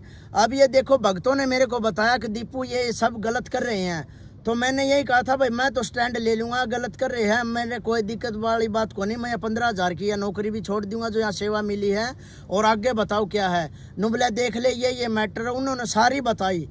हर भगत ने अपनी अपनी कहानी बताई। एक वहाँ कल्लू भगत था, ममंगा भगत जी आपका ये पैर में क्या लगी? भले मैं मुंड का आश्रम में था, कोई देशराज भगत था, उसने रिवॉल्वर से मेरे पैर पर गोली मार दी। मुखा भगत ने गोली मार दी। नुबला भगत का हूँ, 1 नंबर का गुंडा है वो, मैनेजमेंट के वर्ल्ड कोऑर्डिनेटर है वो, और कोई महेंद्र में है, हाँ, जो दिल्ली की साथ संगति रुकवाने आया। जो महेंद्र भगोड़े का कोई रिलेटिव पड़ता, वो रिश्तेदार है, बुआ का लड़का है। ये सारे रिश्तेदार मिलके गुंडागर्दी करते हैं। फिर मैं कहा भगत जी आपको गोली मारी तो आपने मुकदमा करना चाहिए था। नुबले भगत जी क्या मुकदमा करते, परमात्मा की दया से आश्रम में परमानेंट सेवादार हैं। ये लोग बोले भला गुरुजियों की बेइज्जती हो जाएगी। अरे मैं कहा गुरुजियों की बेइज्जती के, तन दारू थोड़ी बेचनी थी, तेरे गोली मार रखी है पैर में, केस कर तू, भगत गोली थोड़ी मारेगा आश्रम में। नु बोले मेरे तो ये मार दी। नु बोले भगत जी बस घर से परमानेंट चल के आ रहे हैं, हर परमात्मा की सेवा में आ रहे हैं। अगर बोले ये हॉस्पिटल में ले गए थे, हॉस्पिटल में ले जाने के बाद में पुलिस, वो हॉस्पिटल वाले बोले ये पुलिस केस है, तो फिर इन्होंने हॉस्पिटल से मेरे को एडमिट नहीं करवाया। इनने जो भी फिर कोई ट्रीटमेंट मेरे को दिलाया वो मेरा आश्रम में किया। फिर मैं समझ गया हमारे भक्तों को भी गोली मार देते हैं। बोले भक्तों को तो पता नहीं क्या क्या कर देते हैं। इतनी माता बहनें हैं जिनके साथ बलात्कार हुआ, भगत भाइयों को गोली मार दी। लठ वाले तो उदाहरण बहुत हैं। लठ तो मन ने भी कई भक्ता का, जगत वाले का मार रखे हैं, भक्ता का भी मार दिए है। इनका कहना पे हर तरह की इनने बुराई करवा रखी है। तो भक्तों जागने का मौका है। एक भगत ने और बताया था, बोले दीपू मन ने भी परमात्मा से है ना बरवाड़ा आश्रम में सेवा मांगी थी। गुरु जी मैं आपके नज़दीक रहना चाहूँ हूँ, परमात्मा दया करो मेरे को गनमैन की सेवा दे दो। तो गुरु जी ने यही बताया था कि बेटा अगर आपको भगत बनना है तो जाके नाली साफ कर ले, और जोन से ये गनमैन की सेवा ले रहे हैं ना, ये तो मेरा चीचड़ लग रहे हैं। बोला मेरा सारा खून पी गए। उस भगत ने कान पकड़ लिए थे। बोला गुरु जी मैं तो नाली साफ कर लूँगा, और अपना फिर वो भगत आ गया सत्साहिब करके। तो भगतों देख लो, जो ये गुरुजियों के बाहर को ये गनमैन जो हमें दिख रहे हैं, सिक्योरिटी गार्ड है, इन्होंने तो ये देख लो गुरुजियों का अपहरण कर रखा है, हैं? और इनसे ये बचना हमें ये लग रहा है हमारे भगत भाई है। क्यों किसी गरीब भगत की प्रार्थना नहीं पहुँचती गुरुजियों के पास में, बीच में ही रह जाती है, महीनों चक्कर कटवाते हैं। अभी मेरे को गुरुजियों से प्रार्थना लगाई थी, 60,000 रुपये की मेरे को जरूरत थी, मैंने प्रार्थना लगवा दी। इन्होंने 8 दिन तक मेरा बेवकूफ़ बना के रखा, और मेरे को कोर्ट में 60,000 रुपये भरने थे, 49,200 भरने थे, पर मैंने 60,000 मांगे थे। इन्होंने 8 दिन तक मेरा बेवकूफ़ बनाया। आश्रम के सेवादार जो भी मेरे को मिलता था ये कह रहा था, बोले दीपू ये देख व्हाट्सएप पे वो अपना दिखा रहे थे मैसेज, बोले 2-2 महीने से हमारी प्रार्थना लगी है, इतने आपसे कम पैसों की लगी है और हमें ज़रूरत है। वो सैलरी सेवादार थे। फिर मैं कहा आपको मिले क्यों नहीं? बोले पता नहीं, जवाब ही नहीं देते हैं मुँह से। मैं कहा जवाब तो इन्हें देना चाहिए, आप इनसे थोड़ी मांग रहे हो, आप तो गुरुजियों से मांग रहे हो, गुरुजियों के भगत है, आप तो अपना भगवान पर चाहे कुछ भी मांगो। नो बोले फिर क्या करें, भगत जी मजबूर हैं। फिर मैं कहा मन ने 60,000 रुपये, बोले तेरे को मिले तो नहीं गए। मैं कहा मैं तो लेके दिखाऊंगा, परमात्मा का दौर में मेरी प्रार्थना भेज करूँगा। बोले ये भेजा को नहीं। तो मन ने कहा मैंने जेल काट रखी है, पहला एप्लीकेशन CGM का लागेगी, फिर सेशन का लागेगी, हाई कोर्ट का भी लगेगी, सुप्रीम कोर्ट लगेगी, और राष्ट्रपति के पास में या प्रार्थना पहुँच के रहोगी, चमना कुकरे पुचाने पड़ो। तो फिर 8 दिन तक धर्मपाल ने मेरा बेवकूफ़ बनाया। देख दीपू मंजू दोरा तेरी प्रार्थना भेज रखी है, फ़ोन मिला के मेरे को दिखा देता।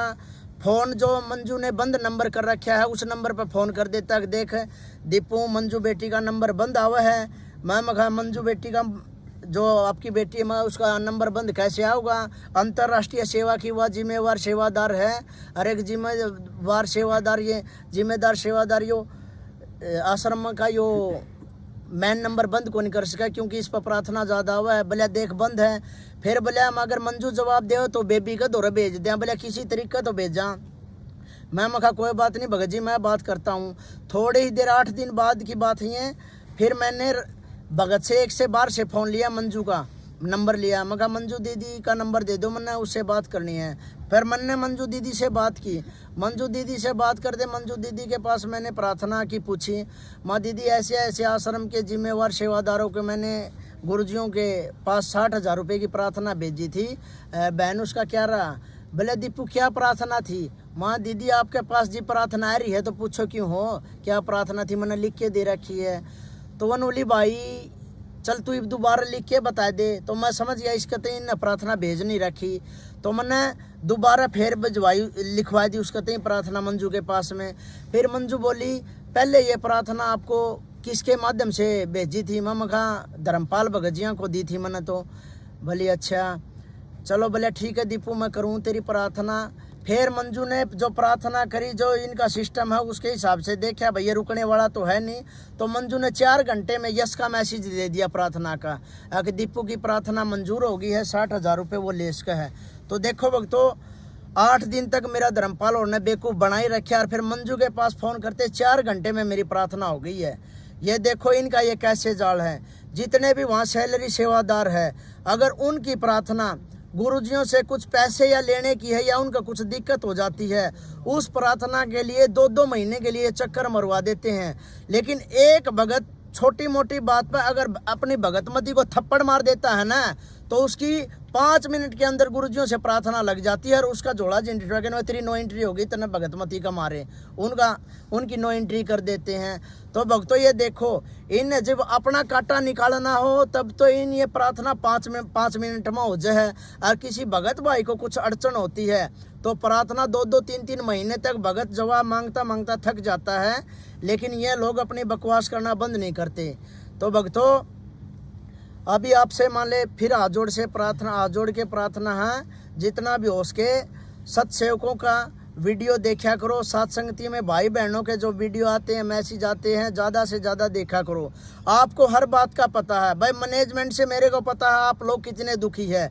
हरियाणा से कितने भक्तों के मेरे पास फ़ोन आते हैं, दीपू ये बन रही है। और मैंने उनको यही कहा है भाई, अगर सत्य का मार्ग से जुड़े हो तो परमात्मा की दया से सत्य भी तो बोलना सीखो। ना तो तुम्हें सत्य का पता और ना तुम्हें साहिब का पता नहीं इस भक्ति मार्ग में तुम आ क्यों गए हैं। अगर आप सतलोक भी जाओगे शरीर तो छोड़ना पड़ेगा, तो इनसे डरना कैसे है। इन लोगों ने क्या है आगे अड़ा के मेरे को भी मिसयूज कर दिया, ये मेरे को आगे कर दिया। चलो ठीक है, परमात्मा ने मेरे को तो अपने पाले में ले लिया भाई, मैं सत्सेवकों से जुड़ गया हूँ। लेकिन आपका क्या हुआ भक्तों, आपके लिए तो आवाज़ उठाई थी और आप ही अब पीछे हट रहे हो। पता आपको सब कुछ है भाई, मैनेजमेंट गलत कर रहा है, गुरुजियों के जो रिश्तेदार हैं ये सब गलत कर रहे हैं, कोई किसी का नहीं है। मंजू के पास कोई घर पे प्रार्थना लेके जाता है तो उसको मंजू जवाब देती है, भाई पानी में रह के मगर मस्त बैर ना करे, तने मरवा के फेंक देंगे, तू अपनी भक्ति कर ले। तो फिर भगत जाओ कि न प्रार्थना लेके, जेल के अंदर किसी माध्यम से प्रार्थना भेज नहीं देते। जेल प्रशासन भी इन्हें खरीद रखा है, चारों तरफ से इन्हीं के हवलदार खड़े हैं, गुरुजियों के पास प्रार्थना नहीं जाती। मैंने भी कई सारे प्रयास कर लिए गुरुजियों के पास प्रार्थना भेजूं, लेकिन निकम्मों ने इतना टाइट माहौल कर रखा है, सारे तरफ से अपनी डी बना दी इन्होंने। जेल में भी गुरुजियों के पास कुछ मैसेज जाता ही नहीं है। अब जब गुरुजियों ने बोला भाई भगत दीपू की नो एंट्री कर दी है और निकम्मे को गेट से बाहर बिठा दो, इसको कुछ भी देने की ज़रूरत नहीं है, तो मैं मेरे गुरुजियों का आदेश पे मैं गेट के बाहर बैठ गया। भक्तों मेरी नो एंट्री होती है, मैं ठीक है। मेरे गुरुजियों ने ये बोला है भाई दीपू की नो एंट्री हो गई है और इसको निकम्मों को गेट से बाहर बिठा दो, तो मैं गेट से बाहर बैठ गया। उसके बाद में भक्तों भूखा तिसाया मैं 8 या 9 घंटे गेट से बाहर बैठा रहा। उसके बाद में मैनेजमेंट वाले आते हैं, मेरे सामने हाथ जोड़ते हैं, दीपू गलती बन गई है, ऐसा कर तू आश्रम के अंदर चल। भक्तों ये बताओ, जब गुरुजियों ने नो एंट्री करी है तो मैनेजमेंट वालों का क्या महत्व बनता है भाई, मेरे को अंदर बुलाएं वो हैं। फिर उनको पता है मैनेजमेंट वालों की ये नहीं मान रहा भाई, अब यही कह रहा है भाई मैं गुरुजियों का आदेश मानूंगा तभी अंदर जाऊंगा, पहले मेरी माफ़ी होगी। फिर मेरी एक 7 रोड की लीलम बहन है, मैनेजमेंट वालों ने उसका फ़ोन करवाया, जिससे 3-4 महीने से मेरी बातें बंद हो रही थी। मैनेजमेंट वालों ने फ़ोन करवा के लीलम बहन ने, जो मैं जिसको अपनी माँ से भी बढ़ के मानता हूँ, उस लीलम बहन ने मेरे ऊपर दबाव दिया, भाई तू गेट के आगे से उठ ले। मैं कहा बहन गुरुजियों ने एंट्री करी है और गुरुजियों ने वाणी भी बोल रखी है भाई, जो गुरु वचन पर डट के कट के फंद 84 के। और फिर गुरुजी ने कहा द्वार धनी के पड़ा रवा धक्के धनी के खा, 100 काल जक जोड़ी पर द्वार छोड़ के ना जा।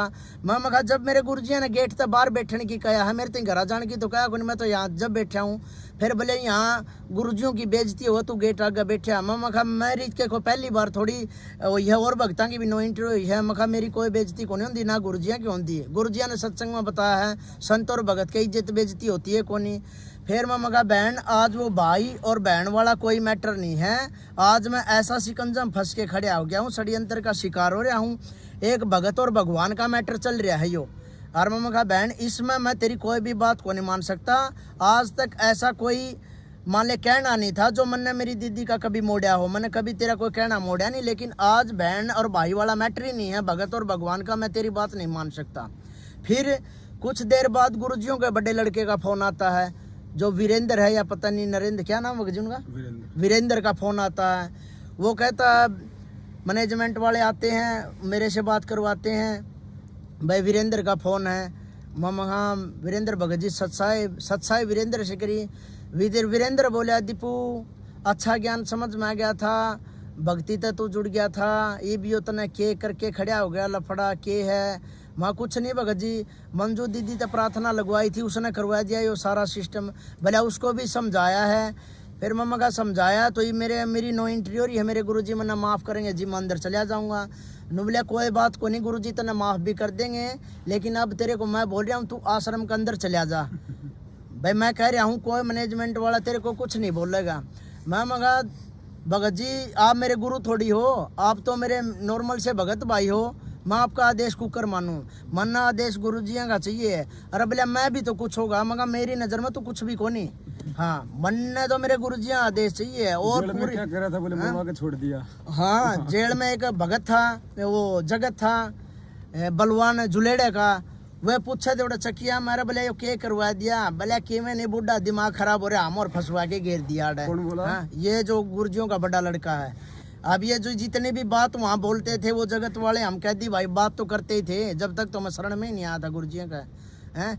इसी घटिया घटिया सतर की ये बातें करते थे। ये जितने भगत थे जे गुरुजियों का केस में फंस तो गए थे, कुछ भक्तों ने छोड़ के जिनके जुगाड़ नहीं थे, जो गुरुजियों के रिश्तेदार थे, सारे ने अपने पैसों का बलबूते पे, जो अन्य कैदी थे जेल के गैंगस्टर थे, उनके पास अपनी जजों से सेटिंग करने के लिए, नाम कटवाने के लिए पैसों में सेटिंग करते घूम रहे थे। लेकिन परमात्मा ने ऐसा होने नहीं दिया, एक भी नहीं निकलने दिया इनमें से।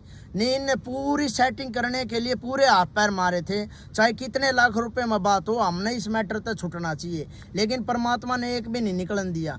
सब बचन एक नंबर के बकवासी भगत थे, ये डोंगी थे। गुरुजी कहते हैं ना भाई भगते में यहाँ स्वांग करने वाले आपको बहुत मिलेंगे, ऐसी बात नहीं थी। सारे तो निकम्मे नहीं थे, कुछ भगत उनमें ठीक भी थे और कुछ बिल्कुल ही गए गुजरे थे, जिनको कुछ मतलब ही नहीं था भक्ति से। कोई कुछ कह रहा था, किसी का थोड़े बहुत लठ लाग रहे थे, वो उड़ा कवा था भाई आगे भले बरवाला आश्रम में खीरे नहीं खावांगे, चल 84 में सूर बन के गूँ खाना पड़ जियो, बोले खीर नहीं खावांगे महाराज जिया की। ऐसी ऐसी टोपी करे थे, ये क्या के भगत हैं बॉस। कभी इनकी देखता उड़ा है, कभी दाल पर रोड़ा कर लेते थे, कभी किसी चीज़ पर झगड़ा कर लेते थे, कभी किसी चीज़ पर झगड़ा कर लेते। लेकिन मेरे एक भगत भाई वो विकास सिंहपुरिया, उसने बताया बोले दीपू जो ये भीड़ देख रहा है ना, ये एक जो भगवान का भगत हुआ है, ये वो भगत को नहीं। मखा फिर कौन हुआ भगत? बोले भगत वैसे मैं भी नहीं हूँ, बोले एक भगवान का जो भगत होता है ना, और जिस अंडरवियर को जिस कच्छे को पहन के नहाता है ना, भले ये उस भगत के उस लेवल के भी नहीं है, भले ये सब बकवासी हैं। मैं मगा ठीक है। आहिस्ता आहिस्ता मन ने भी उन्हें परीक्षण करना शुरू किया। उनमें से आधे से ज़्यादा तो बगैर मतलब की भीड़ हो रही थी, जिन्होंने कोई मतलब नहीं था गुरुजियों से, जो एक दूसरे पर कमेंट बाजी गाली गलौच जिनका बहुत बोल रहे थे हम सारनामी हैं, बहुत घटिया सतर था। और अब भी मैंने तो देखा है सारनामी, इन्हें सारनाम बांट दिया है जितने युवा भगत आश्रम में, और ये और जो बड़े जो बुजुर्ग भगत हैं इनका सभी का घटिया आचरण है। गंदे गंदे कमेंट करते हैं, गंदे गंदे युवा भक्तों को चुटकुले सुनाते हैं, बहुत सारा मान ले घटियापन है। एक नंबर के झूठ बोलते हैं, फोनों पे झूठ बोल देते हैं, इनको रिकॉर्डिंग सुनाते हैं तो ये बकवास करते हैं नहीं तू झूठ बोल रहा है, और रिकॉर्डिंग में साफ है। अगर देखो माफिया मांग रहे हो और आप ही मना कर रहे हो, हर प्रकार से इनका घटिया लेवल है। ये एक आने की भी भगत नहीं है, ये बकवास बहुत ज्यादा कर रहे हैं। गुरु जी मांग रहे थे एक बार धर्मपाल बलवान और कंडे, हाँ ये सारे माफी मांग रहे थे। ये बलवान था, ये मास्टर जी जो बालक गांव का है, इन्होंने मेरे से पहले तो गलती करी, और गलती के ऊपर मैंने जब इनको स्टैंड लिया धमकाया तो फिर उन्होंने फ़ोन पे मेरे से माफ़ी मांगी, जो मेरे पे बाकायदा अब भी रिकॉर्डिंग पड़ी है। जो मैनेजमेंट का मुख्य सदस्य भी माना जाता है, वो भी कोई ना कोई पद है उसका वहाँ पर।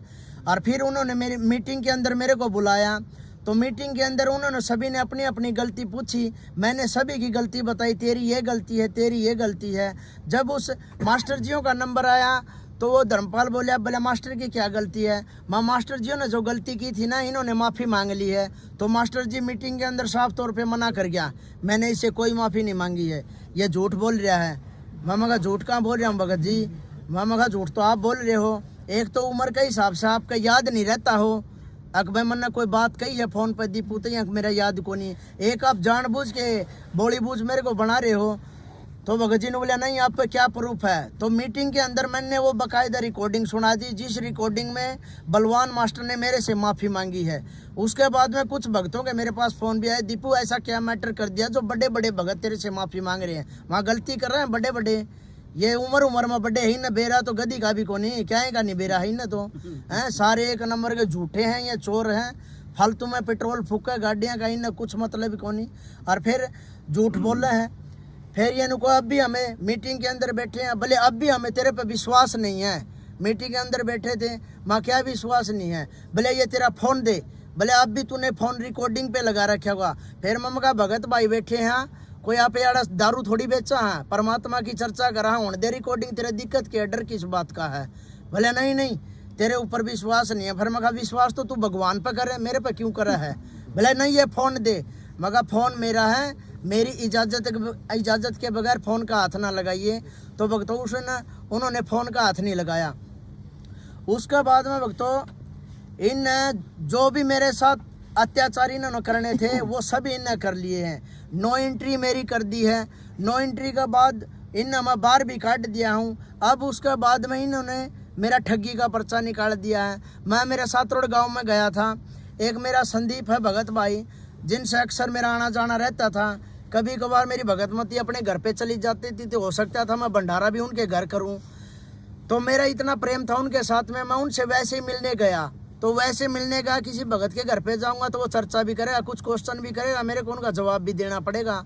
उसके घर से आते ही इन्होंने मेरे पास राजेश शिवानी का फ़ोन करवाया, दीपू तू क्यों भगतों के घर पे जाता है। मैं मगा भाई भगत भाइयों का तो घर में जाऊंगा जिन तक मेरी सच्चाई बहुत दिक्कत की है। तो राजेश शिवानी ने बोलिया भाई तू भगता का घर ना जाया कर। मैं मगा भाई भगता घर जाऊंगा। फिर बोले ये तेरे पीले पर्चे काटेंगे। मैं मगा मेरे चाहिए पीले पर्चे काटो, चाहिए काले काटो, मना कोई मतलब को नहीं है। और मैं मगा भगता का मैं क्यों जाऊंगा, किसी भगत गल्ला मेरी सच्चाई बच्ची है तो मैं उसका जाऊँ हूँ, नहीं मैं किसी भगत भाई का तो थूकने भी को नहीं जाऊँ। कोई इतनी मरोड़ करे तो कि दीपू तू यहाँ ना आइए, मन मेरे गुरुजी ही जरूरत है, किसी भगत भाई की को नहीं। लेकिन 6 मिनट की राजेश शिवानी की रिकॉर्डिंग है मेरे पास, उसने जो जो बोला वो सारा रिकॉर्ड है। बोला देख लिए दीपू मैं तो तेरे को समझाऊँ, आगे तेरे पीले पर्चे काटेंगे। माँ पीले पर्चे काटो चाहे काले काटो, मामा का मन ने कोई मतलब को नहीं। बार बार मेरे पर दबाव दे हुए हैं, अब तू आश्रम के अंदर आ जा दीपू, गुरुजिया से तेरी माफ़ी करवा देंगे। मैं इन्हें साफ यह बात कहूँ, अरे मैंने को गाँव थोड़ी काट दी मेरी, क्या की माफ़ी करवाओगे ताम, मैंने गलती है को नहीं करी, मैं माफ़ी क्यों मांगूँ। भले तू आश्रम में आ जा, मैं कहा ना तो किसी नामदान सेंटर पाऊँ और ना किसी आश्रम में आऊँ, जब तक मेरे गुरुजी जेल से बाहर आके कहीं पृथ्वी पे आके आसन ग्रहण नहीं करते ना, इतने जीते जी दीपू कभी नहीं आऊँगा। नो बोला पक्का अटल इरादा तेरा, मखा मन्नत बोल दिया, साफ है मेरा ये और फाइनल फैसला, मैं नहीं आऊँगा कभी भी। अब ये बार बार मेरे पर दबाव दे रहे, बोले छोटी प्रार्थना दे दे लिख के। मामा का प्रार्थना में लिखित में देता है कोनी, गुरुजी ने बोल रखा है अगर आप जोत का दंडोत प्रणाम करोगे, वो भी मैंने सब सुना है, तो मैं मेरी जोत का दंडोत प्रणाम करूँ हूँ और मैं मेरे गुरुजी पर मेरी माफ़ी मांगू हूँ। आगे अगर मैं कहीं पर गलत हूँगा तो गुरुजी इतने भक्तों के घर पर जाके प्रकट होकर गुरुजी कुछ ना कुछ बोलते हैं, मैं अपनी गुरुजी मेरे पास आऊँगे, मैं अपनी समय याचना कर लूँगा गुरुजियों से, गुरुजी मेरे से गलती बन गई, क्या मैटर है गुरुजी मेरे को अपने आप समझा देंगे। लेकिन मैं तुम्हें झूठों के बीच में मैं नहीं आऊँगा। मेरे गुरुजियों ने मेरे को ज्ञान दे रखा है, मैं तो मेरे घर पे मेरे पाछू यज्ञ करूँगा, मेरे गुरुजियों को भोग लगाऊंगा, मेरे घर को ही मिनी सतलोक बनाने की पूरी कोशिश करूंगा गुरुजियों की मर्यादा में रहते हुए। लेकिन मैं तुम झूठे गुंडे बदमाश चोर बलात्कारी हर प्रकार की क्वालिटी तुम्हारे अंदर है, मैं तुम्हारे बीच में नहीं आऊँगा। मैंने तो मेरे जैसे भगत भाई चाहिए हैं जो साफ सुथरे हैं, पाक है। छोटी मोटियाँ कमियाँ सभी के अंदर है, लेकिन तुम्हारे जैसी बड़ी बड़ी कमियाँ सत्सेवकों में नहीं है। तुम्हारे अंदर तो कितने देख लो, जो मोटे मोटे पदों पर बैठे हैं, बलात्कारी भी भगत है, और भले इतना एक नंबर का ये तो भगत है, चोर भी भगत है, ठग भी भगत है, आश्रम का सामान बेचने वाला भी भगत है। हर प्रकार के जो चोरी डकैती जो भी निकम्मे काम करते हैं वो सारे भगत है, लेकिन जो मर्यादा में कोई रहता है वो भगत नहीं है। भक्तों, परमात्मा की दया से बार बार आपको यही बता रहे हैं, सत सेवकों से जुड़ने की कोशिश करो। ये भाई भगत भाई और बहनें, इनका बहुत अच्छा आचरण है और परमात्मा को भोग लगाते हैं। आगे आने वाले समय में परमात्मा का इसी तरह से हर घर में परमात्मा की सत्संगति होगी और परमात्मा का इसी तरीके से भोग लगेगा। 6 या 7 साल के अंदर हरियाणा सतलोक आश्रम मैनेजमेंट का यह बुरा हाल है जो मेरे को देखने को मिला है। लठबाज, गाली गलौच, बहनों के साथ में बलात्कार, चोरी जारी, सब रिश्वतखोरी इनके अंदर सब वो है।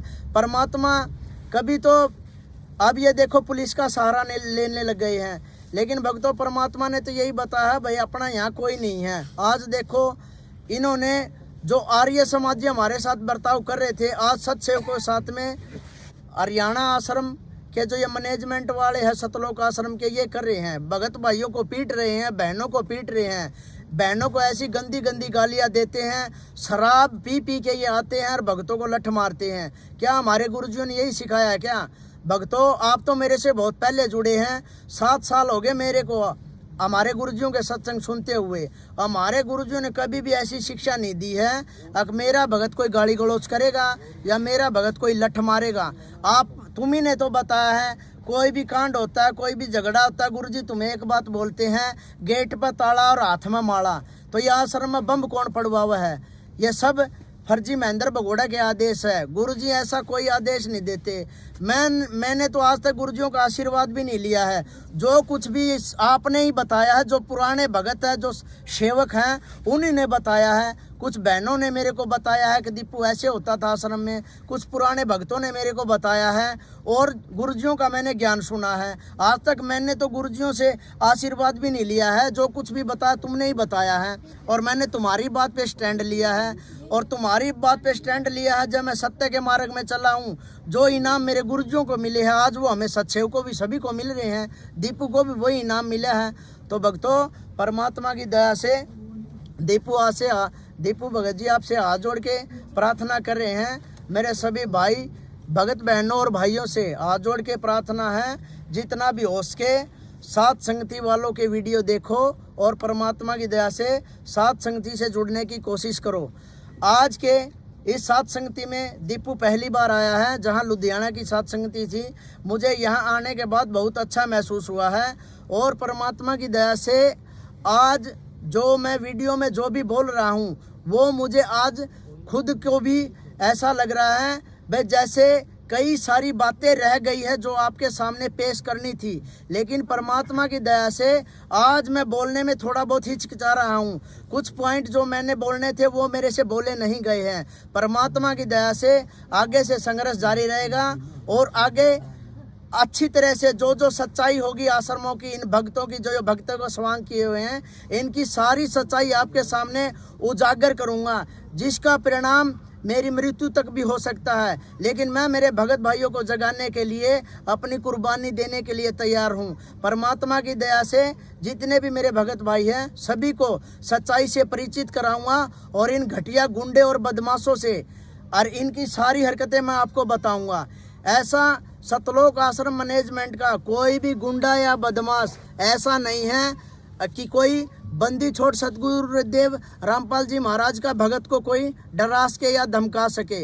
अगर कोई भगत परमात्मा का भगत है तो वो बिल्कुल नहीं डरेगा, और वैसे डरने वाले बहुत है लेकिन वो भक्तों की गिनती में भी नहीं आते हैं। तो परमात्मा की दया से भक्तों आज दास सिर्फ इतना ही बोलेगा। आगे परमात्मा की दया से आज मैं थोड़ा पहली बार कैमरे के सामने आया हूँ, थोड़ा हिचकिचा रहा हूँ, लेकिन आगे वाली वीडियो में आपको साफ तौर पर इनकी सारी सच्चाई बताऊंगा।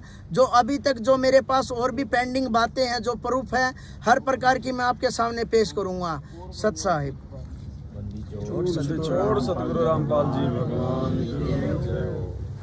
सच्चाई भाई और बहनों, दया परमपिता परमात्मा की। भाई और बहन अपने भाई बहनों के लिए देखो ये ठंडा ले आए हैं, रात्रि का समय है, कितनी सेवा कर रहे हैं परमात्मा के बच्चों की, क्योंकि इनको पता है कि ये पृथ्वी के ये असली योगिक हैं, ये असली साधक हैं और इनकी जितनी सेवा की जाए उतना ही कम है, क्योंकि ये ज्ञान समझ चुके हैं परमपिता परमेश्वर जी का।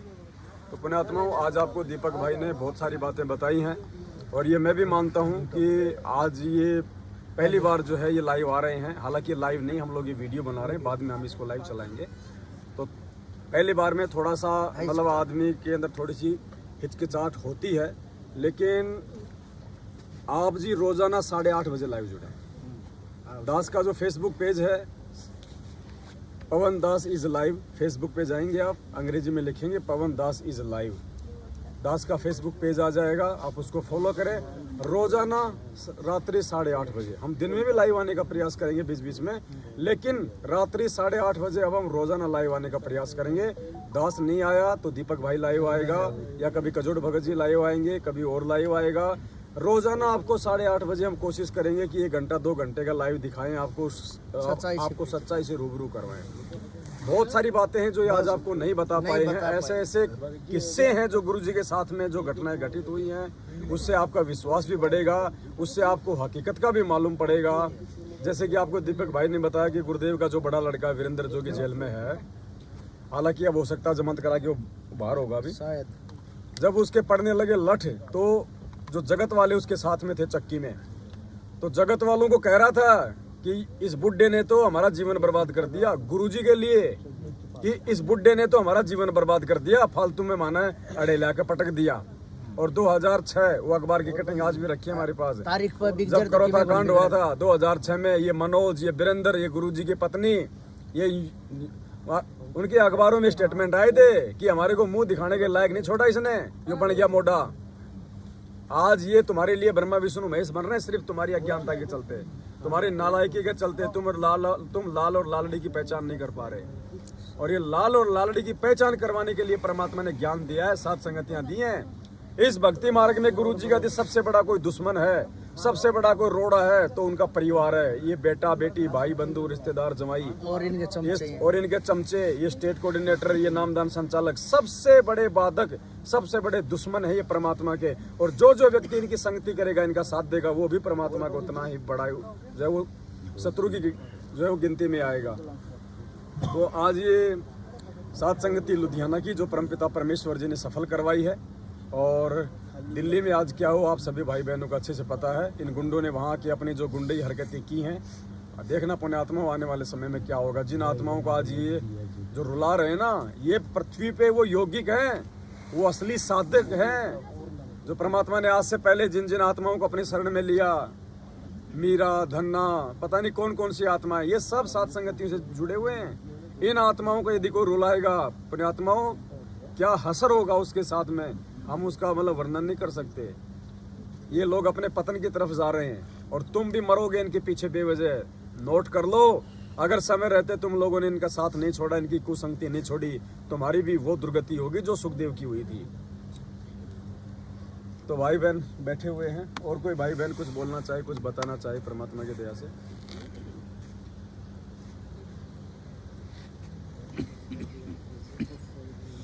बहन कहाँ है? गोल्डी बहन कौन है? सतसाई बाबू जी। सतसाई गोल्डी बहन कौन है? कहाँ है? सो गई क्या?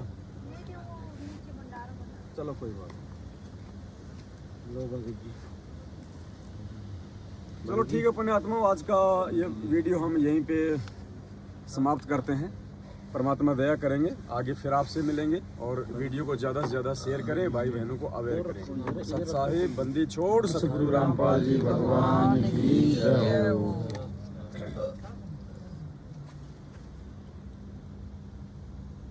लाइव आएंगे, जो सारी बात तो अभी पेंडिंग रहेगी, और तो